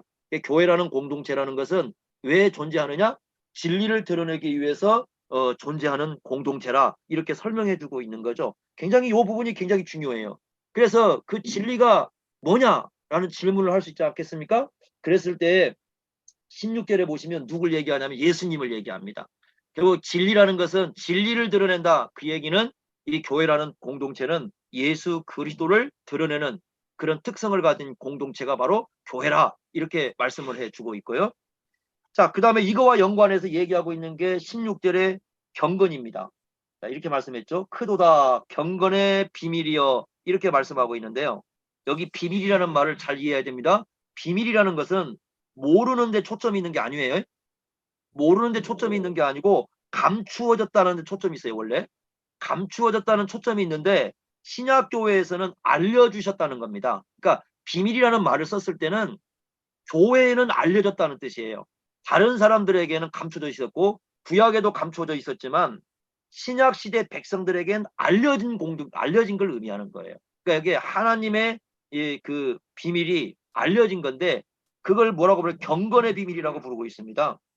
경건이 뭐냐 하는 게 중요한 거죠. 경건이 뭐냐? 자, 우리는 이제 경건 그러면 여러 가지를 생각하겠지만 여기서 말씀하고 있는 경건은 16절에 누굴 얘기하는 겁니까? 예수님이셔요. 예수님. 그러니까 16절에서 얘기하고 있는 경건은 그 예수님을 아는 것이 경건이고 그 예수와 교제를 나누는 게 경건이에요. 그러니까 이 16절에서 예수 그리스도는 성육신하시고 쭉 예수님의 생애가 나오고 뭐 이런 부활을 천사들에게 보이신 것은 부활에 대한 얘기죠. 만국 가운데 전파되고 쭉 얘기가 나오는 이 모든 얘기는 예수님에 관한 얘기는 바로 그 앞에 있는 진리의 기둥과 터와도 관계가 되고요. 그 다음에 경건과도 연관이 되어 있는 겁니다. 그러니까 진리의 핵심도 예수님이고요. 경건의 핵심도 예수님이신 거예요. 이걸 우리가 이 초점을 두셔야 됩니다. 그래서 디모데후서 3장 12절에 보시면 이런 말씀이 나오거든요. 3장 12절에 보시면 무릇 그리스도 예수 안에서 경건하게 살고자 하는 자는 이 경건이라는 표현이 나오잖아요. 이때의 경건은 예수님을 중심에 둬야 됩니다. 그러니까 경건하게 사는 것은 결국 예수님을 따라서 살아가는 삶을 얘기한다고 보아야 돼요. 그러니까 경건하게 사는 것이 막 뭔가 막 종교적 열심을 막 가지고 뭔가를 행한다는 그런 데 초점이 있는 게 아니고 예수 그리스도를 중심에 모시고 그 예수 그리스도와 함께 살아가는 그런 삶을 경건한 삶이라고 부르는 겁니다. 그런 경건한 삶을 살아갈 때 예수님의 말씀을 따라 살아갈 때 그 사람에게 오는 것이 바로 무엇이다? 핍박이고 박해다 이렇게 얘기를 하고 있습니다. 그래서 이 바울은 여기에서 교회라는 건 첫째 하나님의 집이고요. 두 번째는 그것은 하나님의 교회고 그럼 여기서 중요한 건 살아계시는 하나님의 교회라고 했을 때는 소속이 하나님이잖아요. 그러니까 인격적 공동체고 그 인격적 공동체의 소유주는 하나님이시고 세 번째는 교회는 진리가 특징이어야 되고요. 네 번째는 교회라는 것은 경건이 특징이어야 된다. 그런데 진리와 경건의 핵심은 예수 그리스도시다. 이걸 얘기해 주고 있습니다. 그러니까 이런 교회를 목회할 때 어떻게 해야 되는가? 그러니까 이런 교회를 목회할 때 우리는 어떤 목회를 해야 되는가라는 것을 얘기를 해주고 있습니다. 자, 그래서 두 번째 이제 교회 일꾼에 대한 얘기가 나옵니다. 자, 여기서 우리가 이제 앞에서 교회가 중요하다고 그랬죠. 그러니까 이런 겁니다. 예수님의 그 제자로 산다고 할 때요. 가끔 보면은 이런 사람들이 있어요. 야, 예수님의 제자로 살아. 특히 이제 제자에 대한 열심을 가진 사람들 중에서 좀 교회를 등한시하시는 분들이 많아요. 이거 문제가 되는 거죠. 왜냐하면 디모데전서 후서에서는 방금 뭐냐면 목회를 할 때 그다음에 그 제자의 삶을 살 때 먼저 뭘 초점에 두고 있냐면 교회죠. 교회라는 걸 초점에 두고 일꾼을 얘기하고 교회를 초점에 두고 목회를 얘기하고 교회를 초점에 두고 제자를 얘기하는 거잖아요. 그런데 오늘날 어떤 많은 사람들은 교회는 좀 등하시하면서 좀 교회는 무시하면서 내가 예수님의 제자로 살아. 나 제자 훈련 받아. 뭐 이런 얘기하는 분들 굉장히 많거든요. 교회를 떼어놓고 얘기하는 거잖아요. 그건요, 바울과 완전히 다른 사상이에요. 바울은 그런 신학을 가르친 적이 없어요. 그러니까 바울은 항상 어떤 제자를 얘기하거나 목회를 얘기하거나 모든 부분을 얘기할 때 항상 중심에 뭘 두고 있냐면 교회라는 걸 중심에 두고 얘기를 하는 거니까 이 부분을 우리가 중요하게 생각을 해야 됩니다. 그래서 먼저 교회를 얘기하고 그 다음에 일꾼을 얘기하는 거지, 일꾼을 얘기하고 교회를 얘기하는 게 아니에요. 그러니까 교회를 생각하고 일꾼을 우리가 생각을 해야 됩니다. 이게 바울의 신학에서 아주 중요한 부분입니다. 자, 그럼 바울은 뭘 얘기하느냐? 첫째는 다른 교훈을 가르치면 안 된다. 이걸 강조하고 있습니다. 디모데전서에서 강조하는 건데요. 1장 3절 한번 보십시오. 1장 3절. 이렇게 얘기를 했어. 내가 마게도냐로 갈 때 너를 권하여 에베소에 머물러 한 이유. 그러니까 에베소에 머물러서 목회를 하는데 뭘 초점을 두라고 하냐면 다른 교훈을 가르치지 말라. 다른 교훈을 문제 삼고 있습니다. 그러니까 다른 교훈을 가르치지 말라. 그 얘기는 1장 10절에 보시면 바로 뒤집어 놓고 보시겠나? 이 사람들이 어떤 사람들이냐면, 다른 교훈을 가르치는 사람이 어떤 사람이냐면 1장 10절 끝부분에 보세요. 다른 교훈을 거스르는 자라고 나오죠. 이 사람이 이제 다른 교훈을 가르치는 사람이에요. 그러니까 바른 교훈을 거스르는 사람. 그러면 바른 것은 뭐고 다른 것은 뭐냐? 그랬을 때 여기서 말하는 다른 것, 바른 것을 가르는 기준, 그건 바로 뭐냐면 예수님에 관한 교훈인데요. 바울의 가르침, 즉 사도들의 가르침을 생각을 해야 됩니다. 그러니까 사도들이 가르친 것과 합당한 것은 바른 교훈이고 사도들이 가르친 것과 다른 것은 다른 교훈입니다. 여기에서 얘기하는 거죠. 상당히 중요한 부분이죠. 그래서 이 다른 교훈을 가르치면 안 된다라는 것은 바로 사도들이 가르친 것과 달라요. 그러면 사도들이 가르치는 것은 어떤 것이냐 그랬을 때 3장 16절에 예수님을 얘기했지 않습니까? 예수님이 가르친 것과 일치가 되는 건 사도들의 가르침이고요. 예수님이 가르치는 것과 일치되지 않으면 그건 사도들의 가르침이 아닌 거죠. 결국은 사도들의 가르침은 누구와 일치해야 되냐면 예수님과 일치해야 되고요. 디모데가 가르치는 건 누구와 일치가 돼야 되냐면 사도들이 가르치는 내용과 일치가 돼야 돼요. 이 일치성입니다. 이걸 우리가 진리라고 부르는 것이고 이걸 우리가 바른 교훈이라 이렇게 부르는 겁니다. 그러면 당연히 디모데 전서에 보면은 다른 교훈을 가르치는 사람이 나오겠죠. 그 중에 하나가 뭐냐면 1장 4절에 나옵니다. 1장 4절에 보시면 이런 얘기 나오죠. 신하와 끝없는 족보. 예? 신하와 끝없는 족보가 나오는데 이게 이제 뭔가에 대해서도 얘기가 분분해요. 예를 들면 신화 그럴 때 어떤 사람들은 이거 그리스 로마 신화, 그 헬라 세계에서 얘기하는 그리스 로마 같은 그런 신화를 말하는 게 아니냐 이렇게 보는 분도 있고, 또 어떤 분들은 아예 아니야, 그게 아니고 그 유대인들이 그 성경에는 기록되지 않았지만 그 유대인들이 따로 어떤 책이 있는데 그 책에 보시면 그 족장들에 대한 얘기가 나오거든요. 그 족장들의 얘기를 하는데 그 얘기를 의미하는 거다 이렇게 이제 보기도 하는 겁니다. 그래서 이 끝없는 족보, 이 족보도 마찬가지로 그 족장들과 연관이 되어 있는 걸로 그렇게 보통 이해를 합니다. 그래서 여기서 말하는 신화와 끝없는 족보는 어떤 유대인들 세계 속에서 의미하는 것이다 그렇게 보는 분도 있고, 어떤 분들은 이거 그리스 로마 신화와 같은 그 당시 신화 세계를 얘기하는 거다 이렇게 얘기하는 분도 있는데, 많은 분들의 이제 견해는 아마 유대인들 관점으로 좀 이해를 좀 하는 것 같아요. 그렇게 해서 이제 이 부분을 보는 것 같은데, 어쨌든 이 말은 무슨 얘기냐면 성경, 다시 말하면 예수님이 말씀하시고 성경에서 사도들이 가르치는 것 외에 자꾸 그 관심 두는 사람들이 있어요. 초점. 그런 사람들 있잖아요. 예를 들면 예수님 12살에 뭐 했습니까? 그러면 예수님 12살에 뭐 했습니까? 그러면 성경에 예수님이 12살에 뭐 했습니까에 초점을 두고 그걸 공부해야 되는데, 예수님의 12살에 뭐 도마복음이 있어가지고 그거 뭐 하나 있더라. 새로운 게 나왔으니까 우리 그거 공부하면 예수님이 뭐 했는가 알겠더라. 그러면서 저 어디 가가지고 뭘 배우고 왔더라. 막 그런 데 초점을 두잖아요. 그럼 사람들이 어디에 관심을 두느냐? 예수님에 대해서는 관심을 안 두고 저 바깥 외적으로 이렇게 있는 것들에게 초점을 두잖아요. 그런 걸 얘기하는, 그런 거 하지 마라. 왜 그런 거. 그러니까 성경에서 예수님이 가르치고 사도들이 가르친 거 외에 너무 자꾸 이렇게 쓸데없는 것들에게 이 관심을 둬가지고 그것이 마치 우리에게 뭔가를 새로운 걸 주는 것처럼 그런 거 추구하지 말라는 거죠. 이제 그게 바로 다른 교훈들입니다. 이제 그런 거 하지 말라 이렇게 얘기를 하고 있고요. 우리가 또 하나 봅시다. 4장 1절부터 봅시다. 4장 1절요. 이런 얘기합니다. 거기 다른 교훈 얘기가 하나 등장하니까 보겠습니다. 4장 1절요. 디모데는 4장 1절. 그러나 성령이 밝히 말씀하시기를, 뭐 성령이 모르게 말씀한 것도 아니고 바르게 가르쳐줬어요. 후일에 어떤 사람이 믿음에서 떠나서 미혹하는 영과 귀신의 가르침, 두 개가 같은 겁니다. 그러니까 미혹의 영과 귀신의 가르침, 요건 두 개 같은 표현으로 보시면 됩니다. 그러니까 미혹하는 영은 귀신의 가르침, 그래서 여기서 핵심은 가르침이에요. 잘못된 가르침이 있다. 그것은 믿음을 떠나게 만드는 거라고 얘기합니다. 그러면서 뭐라고 하냐면 3절 보십시오. 이렇게 얘기합니다. 혼인을 금하는 교훈들이 있어요. 그 다음에 어떤 음식물은 먹지 말라고 하는 것. 이 두 가지 얘기하죠. 혼인을 금하고 어떤 음식물은 먹지 말라. 금욕주의죠. 이것은 뭐냐? 이 금욕주의. 혼인을 금하고 어떤 음식물은 먹지 말라고 금하는 이것은 뭐라는 겁니까? 이 4장 1절에 의하면 누구의 가르침입니까? 바로 귀신의 가르침이죠. 미혹하는 영의 가르침이죠. 그러니까 이런 것은 뭘 떠나게 만드는가? 진리를 떠나게 만드는 것이고 믿음에서 떠나게 만드는 것이다.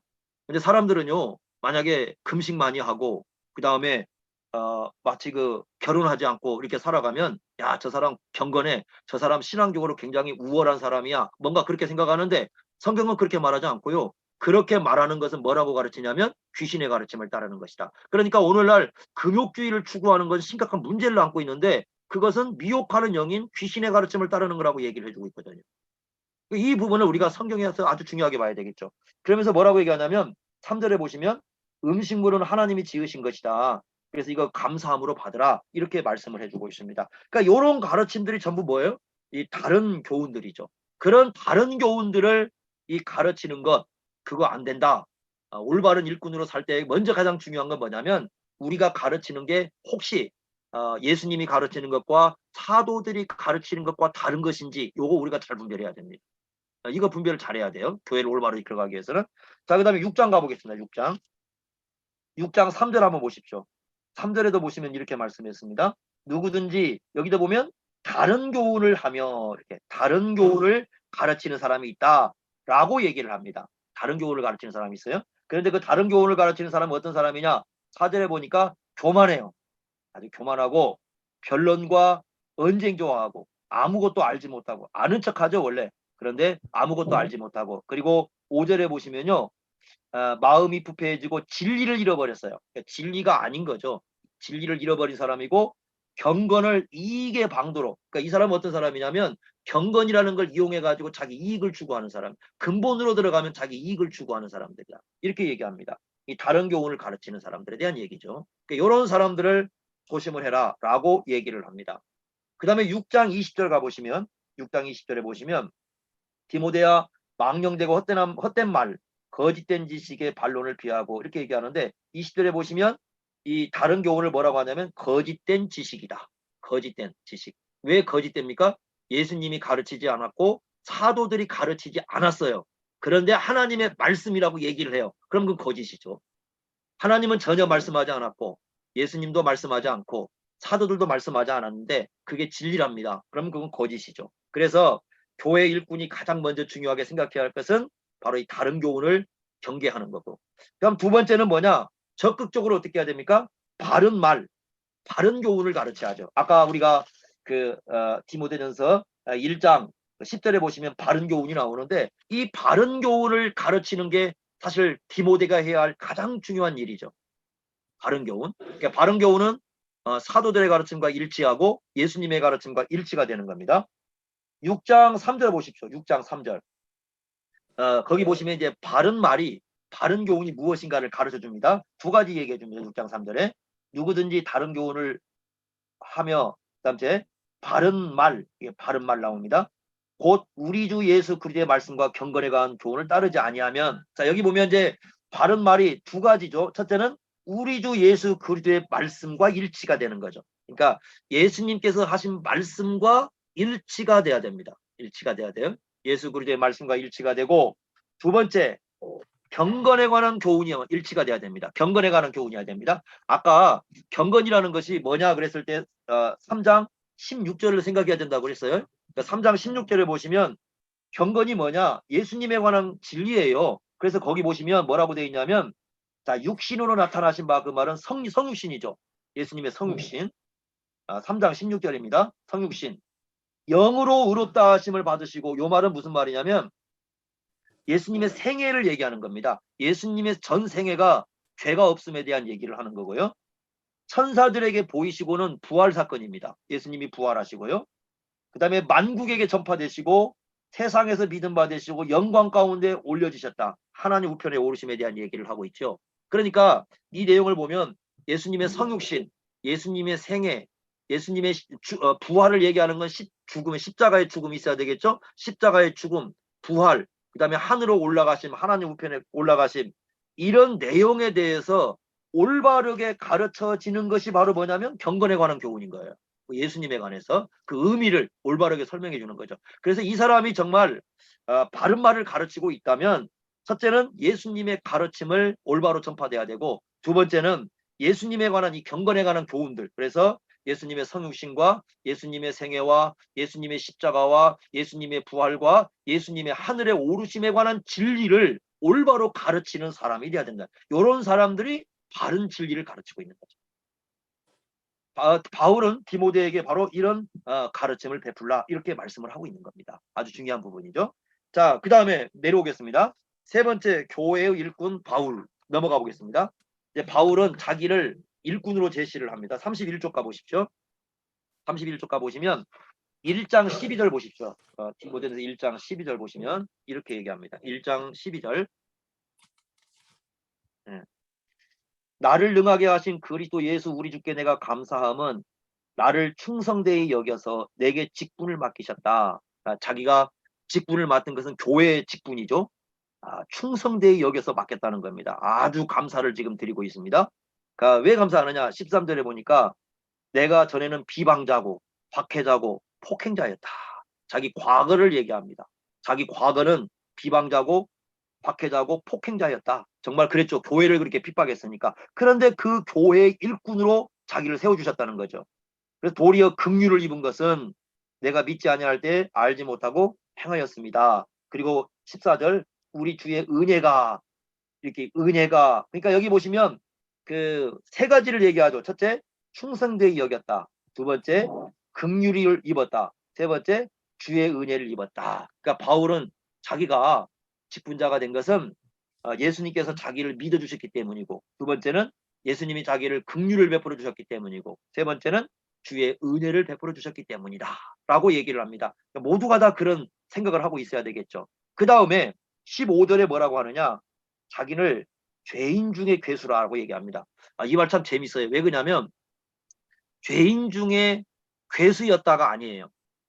아까 그 13절에 보시면 전에는 과거 사건입니다. 과거에 비방자, 박해자, 폭행자였잖아요. 그건 과거 사건이에요. 그런데 15절에 죄인 중에 내가 괴수라는 말은 현재예요. 현재. 과거를 얘기하는 게 아니고. 그러니까 요 15절에 괴수라는 말은 13절을 얘기하는 게 아니고 현재 자기가 죄인 중에 우두머리라는 겁니다. 이게 얼마나 참 그 바울은 도대체 어떤 의미에서 이런 얘기를 했는지 사실 좀 감이 잘 안 오는데, 어쨌든 바울은 자기를 현재적으로도 이 죄인 중에 따지자면 우두머리라고 얘기할, 오랜 시간 흘렀어도요, 목회를 그렇게 했어도 그렇게 얘기합니다. 그래서 이 얘기는 이런 것 같아요. 항상 자기는 주의 은혜로 이 직분을 감당하고 있다는 그 의식 같아요. 고린도전서 그 15장 10절 보시면 그 얘기 나오잖아요. 이런 얘기 나오잖아요. 내가 은혜를 입어서 사도가 되었다. 하나님의 은혜 때문에 내가 사도가 되었다. 그래서 내가 모든 사도보다 정말 열심히 일했다. 그 다음이 중요해요. 그 다음 뭐라고 되어 있냐면 그것도 하나님의 은혜다. 이렇게. 시작도 하나님의 은혜인데 마지막도 끝까지 하나님의 은혜거든요. 그래서 아마 바울이 지금 이렇게 얘기하는 것은 끝까지 그 하나님의 은혜의 뿌리를 두고 내가 이 사명을 감당하고 있다. 막 그런 의식으로 좀 이해를 할 수 있을 것 같아요. 그러면서 1장 16절에 뭐라고 합니까? 이렇게 얘기합니다. 아들 디모데야, 내가 내게 기운 명하노니 전에들을 지도하여 열달이 그것으로 선한 싸움을, 죄송합니다. 16절인데 16절 보시면 끝부분에요. 서서히 우리가 이제 저녁이 깊어져 가네요. 잘 보게 되네. 16절 보니까 본이 된다는 말 나오죠. 본. 끝부분에 보면 본이 되게 하려 하십니다. 이 말 나오지 않습니까? 요게 중요해요. 그러니까 바울이 지금 1장 12절부터 15절까지 자기를 언급하는 것은 지금 자기를 뭘로 지금 제시를 하고 있습니까? 일꾼의 본으로 제시를 하고 있죠. 그러니까 바울은 이런 얘기하는 겁니다. 교회의 일꾼은 어떤 항상 의식을 가지고 그 일을 해야 되느냐? 자기 직분을 가졌을 때 은혜 의식이에요. 하나님이 나를 긍휼히 여겨 주셨다. 하나님이 나에게 은혜를 주셨다. 그러니까 우리의 직분의 뿌리, 우리가 교회에서 어떤 직분을 감당하고 있을 때 그 직분의 뿌리를 들어가 보면 하나님이 나를 충성되게 여겨 주셨다. 나를 긍휼히 여겨 주셨다. 내게 은혜를 주셨다. 그게 뿌리 속에 있어야 되고 그 뿌리의 근거에서 우리의 직분을 감당해야 한다. 그 말은 무슨입니까? 디모데야, 너도 그래야 된다. 디모데야, 너도 그래야 된다. 그러면 이게 뿌리죠. 왜 뿌리입니까? 3장에 가면 감독이 나오고 집사가 나오잖아요. 감독과 집사도 어떻게 해야 돼요? 이 뿌리를 갖고 있어야 돼요. 목회자만이, 맞아, 디모데만이 아니라, 바울만이 아니라, 3장에 나오는 감독과 집사도 바로 이 뿌리, 은혜라는 뿌리를 갖고 주님의 몸된 교회를 돌보는 일을 해야 된다. 지금 이걸 강조하기 위한 것이 이 바울이 자기의 그 본을 제시하는 겁니다. 이 부분 참 중요하죠. 우리도 마찬가지죠. 우리 뭐 다를 바 있습니까? 우리가 어떻게 목회자가 됐습니까? 어떻게 목회를 합니까? 왜 하는 겁니까? 하나님의 은혜 때문이요. 나를 긍휼히 여겨 주셨기 때문이요. 그죠? 우리가 거기에 뿌리를 두고 들어가야 된다. 이렇게 말씀을 하고 있습니다. 자, 그러면서 이제 네 번째 교회의 직분자를 얘기하고 있는데, 아까도 얘기했지만은 교회의 직분이라는 것은 바로 그 은혜를 뿌리에 두고 있어야 된다라는 걸 우리에게 얘기를 해주고, 3장 1절부터 7절까지는 감독이고요. 3장 8절부터 3절까지는 집사 직분에 대한 얘기인데, 재밌는 게 뭐냐면요. 요 전체적인 거예요. 하나하나 우리가 다 보기보다는 전체적인 핵심이 뭐냐면 여기에 어떤 능력과 어떤 재력 전혀 언급하지 않아요. 어떤 능력과 재력 언급하지 않고 이 사람의 행정력도 언급하지 않아요. 그러니까 어떤 이 사람이 행정력이 얼마나 좋다. 이 사람이 얼마나 능력이 있다. 이 사람이 돈을 얼마를 가지고 있다. 그거 전혀 언급하지 않고 여기 핵심은 두 가지를 중요하게 언급하는데 첫째는 뭐냐면 관계를 보라는 겁니다. 이 사람의 관계. 특별히 이제 관계를 볼 때에 부부 관계를 보라는 거죠. 3장 2절을 보시면 감독을 얘기할 때요. 한 아내의 남편됨을 얘기합니다. 그러죠? 한 아내의 남편됨. 집사 직분을 보시면요. 12절에 보실 때 집사들은 똑같이 뭐 얘기합니까? 한 아내의 남편. 가장 먼저 언급할 때 뭘 얘기해요? 한 아내의 남편 되는 것. 직분자에게. 아주 중요한 거죠. 그럼 이게 뭐냐면 그 사람의 관계, 그러니까 이 사람의 관계력을 볼 때 가장 중요하게 볼 수 있는 것, 그러니까 이 사람이 진짜 어떤 그 관계를 맺고 살아가는가, 사람들과 어떤 관계를 맺을 수 있는가라는 걸 가장 잘 볼 수 있는 관계가 뭐예요? 남편과 아내 관계예요. 그게 직분자의 일꾼의 가장 뿌리가 되는 겁니다. 그래서 건전한 결혼 생활을 강조를 해주고 있어요. 지금 건전한 결혼 생활. 이 부분이 일꾼을 선택하는데 상당히 중요합니다. 그리고요 5장 9절 한번 봅시다. 5장 9절. 5장 9절이요. 5장 9절에 보시면 뭘 얘기하냐면 이런 얘기를 합니다. 과부 명부에 올릴 사람을 얘기하는데요. 거기에 어떤 얘기를 하냐면 과부 명부에요. 한 남편의 아내였던 자라고 얘기해요. 한 남편의 아내였던 자. 과부니까요. 이것도 관계면이죠. 상당히 중요한 부분이죠.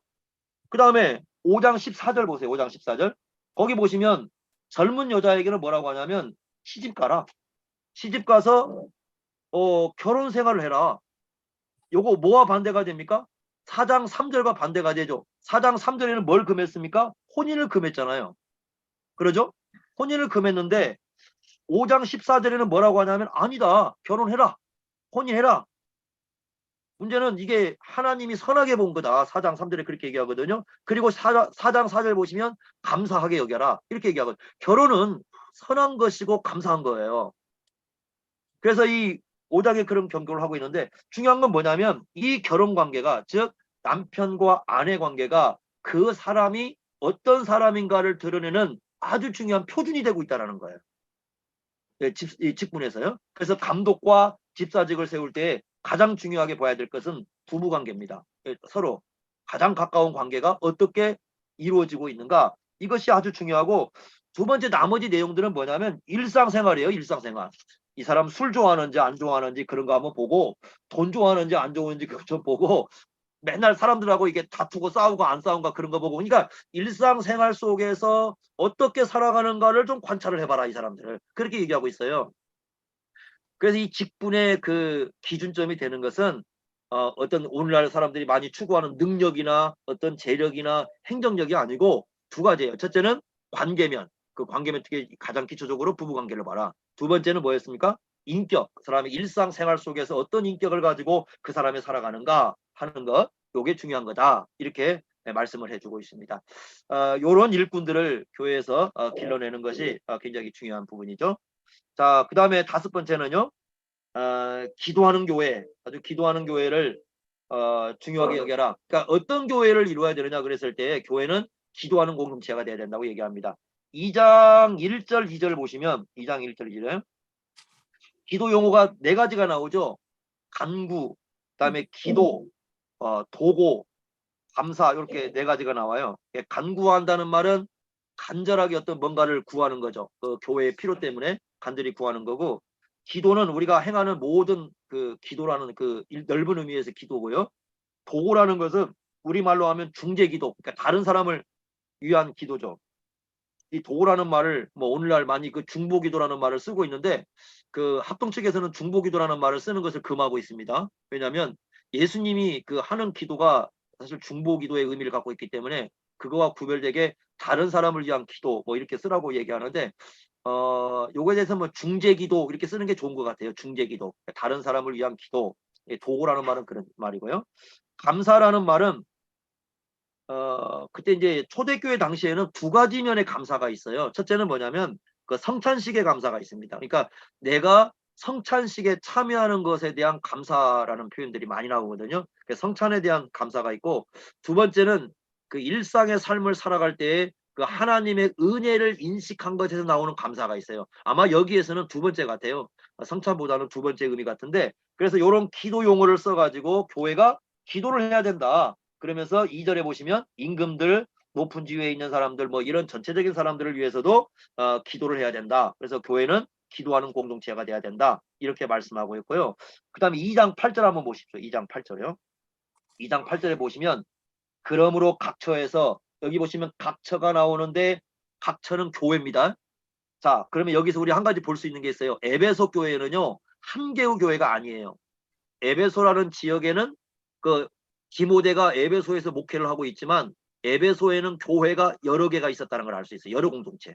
여기저기 여러 공동체입니다. 그러니까 에베소 교회라는 것은 어느 하나의 교회 공동체만 있는 게 아니고 여기저기 여러 공동체가 존재하고 있었다는 걸 볼 수가 있어요. 그리고 남자들이 분노와 다툼이 없이 거룩한 손을 들어서 기도하기를 원하노라. 여기 보면 남자들이 나오는데요.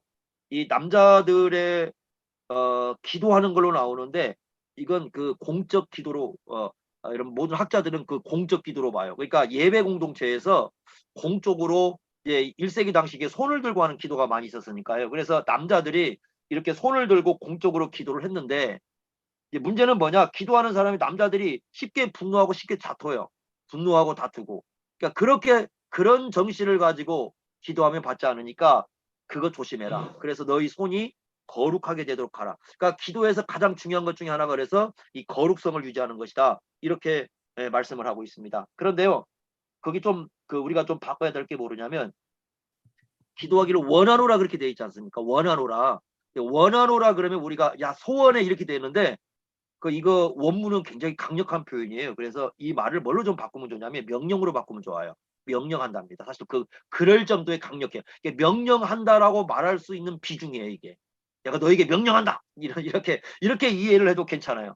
그래서 교회라는 것은 이 기도하는 공동체인데, 남자들이 기도하고 있습니다.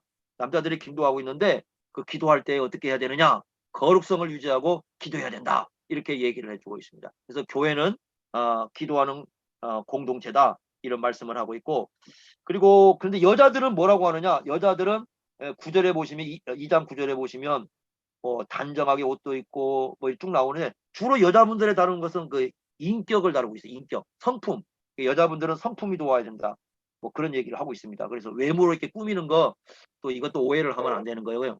왜냐하면 그 외모를 꾸미는 것을 반대하는 분들이 있는데 여기 보시면 그 따은 머리 금이나 진주 이거 값진 옷은 뭐냐면 남용이라고 봐요. 남용. 꾸미지 말라는 얘기가 아니라 너무 화려하게 너무 꾸미는 거죠. 이제 그런 걸 얘기하는 거지. 이것을 그 반대하면 안 됩니다. 그리고 그 원래 그 구절에 보시면 단정하게 뭐 그런 얘기 나오는데 이 단정하다는 말이 코스메틱 그러니까 뭘까 코스메틱이 화장품이잖아요. 코스모스에서 나온 말이니까 그 우주 질서를 얘기하는 거니까 질서 있는 질서 얼굴에 질서를 주는 게 그래서 화장품은 거기서 나온 용어잖아요. 얼굴에 질서를 주는 게 화장품이잖아요. 그죠? 그게 코스메틱이거든요.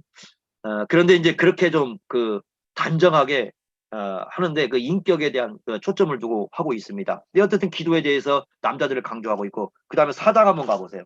사장 4절 5절 보시면 이렇게 말씀했습니다.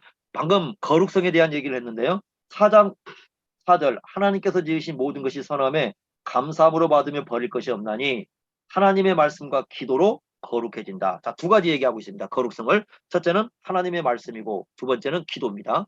자, 이것에 대해서 하나님의 말씀으로 거룩해진 것에 대해서는 두 가지 그 해석이 있어요. 첫째는 뭐냐면 이 복음 때문에 그러니까 예수 그리스도의 복음 때문에 그 과거에 그 우리가 구약 율법에 있는 그 음식 규례 있지 않습니까? 그 음식 규례에서 자유로워졌죠.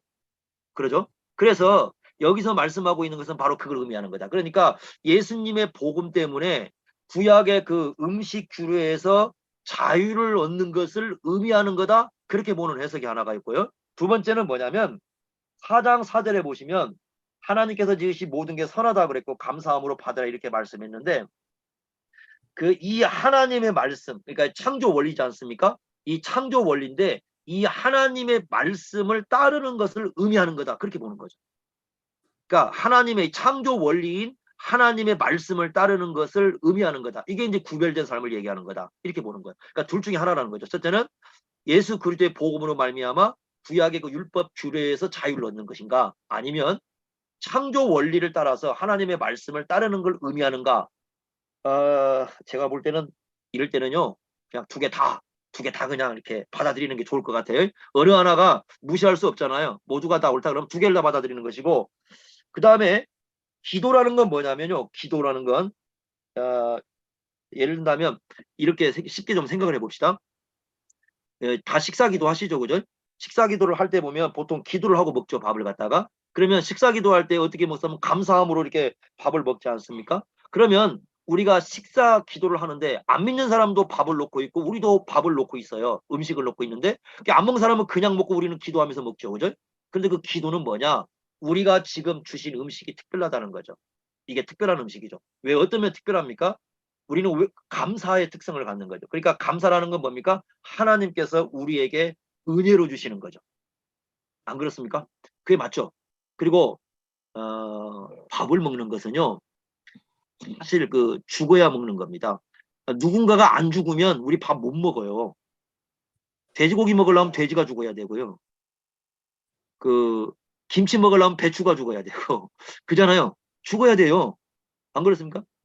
보신탕 먹으려면 개가 죽어야죠. 그 생선 먹으려면 그 생선 죽어야죠. 살아서는 못 들어가요. 우리 속에 다 죽어야 들어가죠. 그러니까 우리 다 죽어야 들어가는 건데 그래서 우리는 항상 누군가의 죽음에 의해서 살고 있는 사람들이죠. 뭔가가 죽어야 우리가 사는 거죠. 그러니까 우리는 날마다 이 세상 속에서 누군가의 희생에 의해서 살고 있는 사람들이죠. 그것도 얼마나 더 감사해야 될까요? 말아야 될까요? 좀 그거 애매한 표현이긴 하지만 어쨌든 우리 그렇게 사는 사람들이에요. 그죠? 그런데 우리는 어떻게 생각하느냐? 이 모든 게 다 하나님이 주신 거다. 그 감사하는 거죠. 그 감사 자체가 음식을 구별해주고 있습니다. 구별해주고 있어요. 그런 의미에서 거룩성인 거죠. 그러니까 거룩이라는 것은 음식이 예를 든다면 기도했더니 만약에 전혀 사모님 오해하지 마세요. 거꾸로 해볼게요. 목사님이 김치를 담았더니 짜와요. 기도했더니 사모님이 드실 때 짜늘게 담은 김치가 갑자기 맛이 좋아지고 뭐 그런 거 아니잖아요. 그렇게 변하는 거 아니에요. 그러니까 기도한다고 맛이 변하지 않아요. 그죠? 기도해도 맛은 똑같아요. 근데 뭐가 달라지느냐? 밥 먹는 사람이 달라지는 거죠. 예전 같았으면 짠 것을 안 믿는 사람들은 불평을 하고 먹는데 예수 믿는 사람은 감사하고 먹는 거죠. 짠 것도 은혜라 하고. 뭔가 구별이 된 거죠. 그죠? 그런 특성을 갖고 있는 게 바로 기도로 말미암은 구별성이에요. 그래서 하나님의 말씀과 기도로 우리는 모든 게 거룩해지고 있다. 그래서 여기 또 기도를 또 강조하고 있어요. 그러니까 이 디모데전서는 결국 교회는 어떤 공동체냐? 모여서도 기도해야 되고 흩어져서도 이 기도하는 그런 공동체를 이뤄내야 된다. 이게 아주 중요하게 우리에게 가르치는 내용이고요. 여섯 번째, 신앙생활의 실제적인 권면이 나옵니다. 1장 18절 19절 한번 보십시오. 1장 18절 19절 이렇게 말씀했습니다. 아들 디모데야, 내가 내게 이 교훈을서 명하노니 전에 너를 지도한 예언을 따라서 선한 싸움을 싸우라, 이렇게 말씀을 하고 있습니다. 여기서요, 전에 지도한 예언에 대해서 두 가지 해석이 있습니다. 어떤 해석이냐면 그 예언이라는 말이 원래 구약의 선지자에게 쓰이는 것이라 바울이 구약의 그 선지서를 가르친 걸 의미한다고 보는 해석이 하나가 있어요. 두 번째는 이 예언이라는 말을 디모데가 그 위임식 갈 때, 그 목회자로 위임식을 받을 때에 바울이 그 교훈한 내용으로 이렇게 보는 해석이 있습니다. 그래서 대부분 학자들은 이걸 뭘로 보냐면 그 4장 14절 보십시오. 4장 14절 보시면 이렇게 얘기했어요. 디모데 4장 14절. 내 속에 있는 은사, 그러면서 장로회에서 안수받았다고, 이게 위임식이잖아요. 장로회에서 안수받을 때 예언을 받았다고 얘기하거든요. 그거와 연관을 짓는 거예요. 그래서 그 보통 목사 임직하면 그 사람들에게 어떤 그 목사로서 어떻게 살아야 되는가 그 훈계가 주어지잖아요. 그러니까 그걸 얘기한다고 보는 거죠. 그래서 그것을 따라서 그러면 그때 어떤 교훈이 주어졌느냐, 그 다음 보면 알 수 있는데 선한 싸움을 싸우라는 거죠. 네가 목사가 되었으면 이제 어떻게 해야 되는가? 선한 싸움을 싸워야 된다. 선한 싸움을 싸워야 된다. 이렇게 보는 거죠. 그러면서 뭐라고 얘기하십니까? 19절에 보니까 믿음과 착한 양심을 가져라, 이렇게 돼 있어요. 자, 여기 보시면 믿음이라고 돼 있는데 원문에는 정관사가 들어가 있습니다. 그 믿음이에요. 그런데 그냥 믿음하고 정관사 믿음이 들어갈 때는 달라요. 이게 무슨 말이냐면 정관사가 들어가서 그 믿음이 되면 교리를 얘기해요. 교리. 믿음의 교리를 얘기하고, 정관사 없이 믿음을 쓰였을 때는 우리가 신뢰하고 믿는 걸 얘기하는 겁니다. 그러니까 정관사가 들어갔기 때문에 그 믿음이고, 여기서는 교리를 얘기하는 겁니다. 그리고 착한 양심을 얘기하는 겁니다. 그래서 그 C.S. 루이스라는 분은 뭐라고 얘기하냐면 이렇게 얘기합니다. 영적 붕괴는, 영적으로 붕괴되는 것은 결국 도덕적 붕괴로 이어지고, 영적으로 건전하게 세워지면 도덕적 건정성도 유지가 된다, 이렇게 얘기합니다. 이게 무슨 말이냐면 바로 이 부분이니까, 교리가 견전하게 서 있으면 도덕성도 건전해지고, 교리가 무너져 있으면 도덕성도 무너진다는 것. 이건 떨어져서 존재하는 게 아니라 함께 존재하는 거죠. 그래서 믿음과 착한 양심은, 교리와 어떤 착한 양심은 그 사람의 내면이니까 이게 연결이 되어 있어요. 요 두 개를 가지고서 목회를 해야 된다라는 건데, 이것을 지켜가라, 이렇게 얘기를 하는 거죠. 실제적인 권면을 지금 하고 있는 겁니다. 그래서 우리가 목사로 임직받았을 때에 어떤 교훈이 주어졌다면 그 교훈을 가지고 이 땅에서 신실하게 주어진 것 감당해야 된다라는 것이고요. 두 번째는 4장 7절 보십시오. 4장 7절. 자, 거기 보시면 경건에 이르도록 연단하라라고 나옵니다. 연단하라. 경건에 이르도록 연단하라. 근데 여기서 말하는 경건은요, 물론 아까 예수님에 대한 얘기도 하고 있지만 사실은 이 핵심은 그 예수님의 가르침을 따르는 것으로 좀 보는 게 좋을 것 같아요. 왜 그러냐면 그 앞에 보시면 6절에 보시면요, 좋은 일꾼이 나오는데 거기 보시면 믿음의 말씀과 좋은 교훈으로, 이게 말씀에 대한 얘기가 나와요. 그렇다고 한다면 그 7절에 보시면 경건에 이른다는 말은 바로 이 하나님의 말씀을 따르는 것과 관련이 있는 걸로 이해가 돼요. 그리고 나서 연단하라 그랬는데 연단이라는 말은 훈련이죠. 끊임없는 훈련. 마치 그 운동선수가 끊임없는 훈련을 하듯이 디모데에게 말씀을 끊임없이 그 훈련하라. 말씀을 공부하는 것도 훈련이죠, 사실은. 이게 말씀도요, 공부하는 거 훈련 안 되면 공부 못 합니다. 끊임없는 훈련이 필요해요.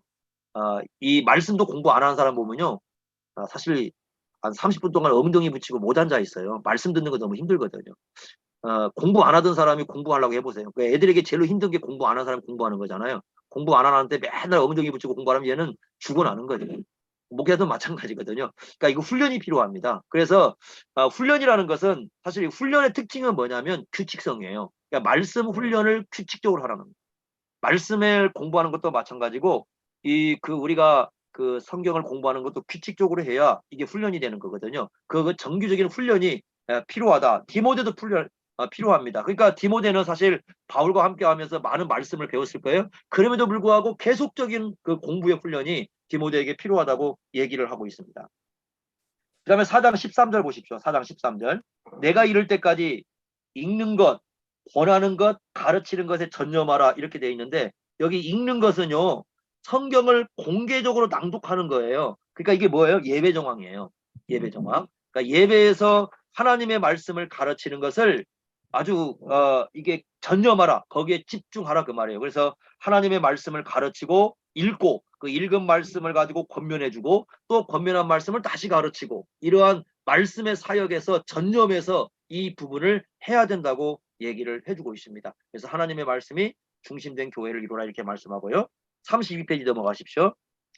4장 15절에 보시면 바울은 계속해서 얘기합니다. 15절에는 뭐라고 하냐면 너의 성숙함, 그러니까 시간이 갈수록 성숙해야 되는데 전심전력하여 온 힘을 기울여서 온 힘을 집중해서 너 자신도 어디로 가야 된다? 성숙함으로 나아가야 된다. 그래서 목회를 하는 게 가장 중요한 내용 중에 하나가 뭐냐면 목회자 자신이 성숙해지는 겁니다. 성숙해지는 거예요. 그래서 바울은 두 가지를 살피라고 얘기합니다. 4장 16절 보시면 이렇게 얘기했어요. 네가 너 자신과 그러니까 성숙해지기 위해서는 반드시 두 가지를 살펴야 돼요. 너 자신과 그 다음에 두 번째는 가르침이에요.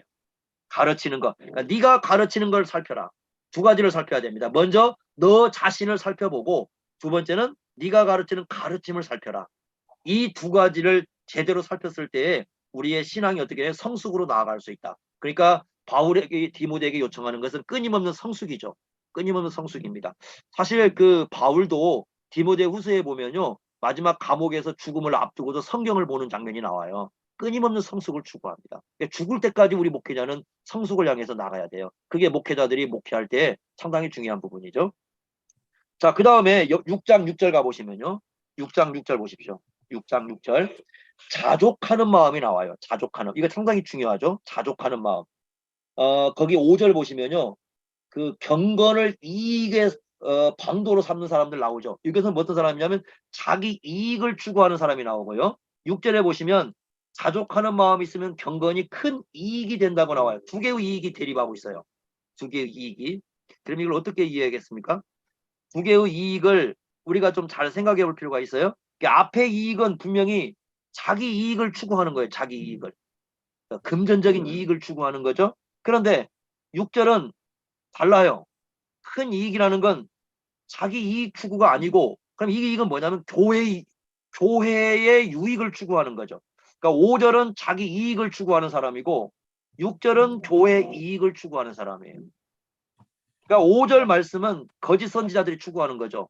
이 사람은 경건마저도 자기 이익을 추구하고 6절은 경건을 제대로 실천하면 뭐가 이익이 교회 유익이 되는 거죠. 교회 유익. 그러니까 참된 경건은 교회를 유익하게 하는 겁니다. 상당히 중요한 거죠. 잘못된 경건은 자기 이익을 추구하고 참된 경건은 교회 유익을 추구합니다. 그래서 우리가 이렇게 돼야겠죠. 경건 플러스 자족이 있어야 된다. 그러면 자족이 뭘까? 이게 중요합니다. 자족이 뭘까?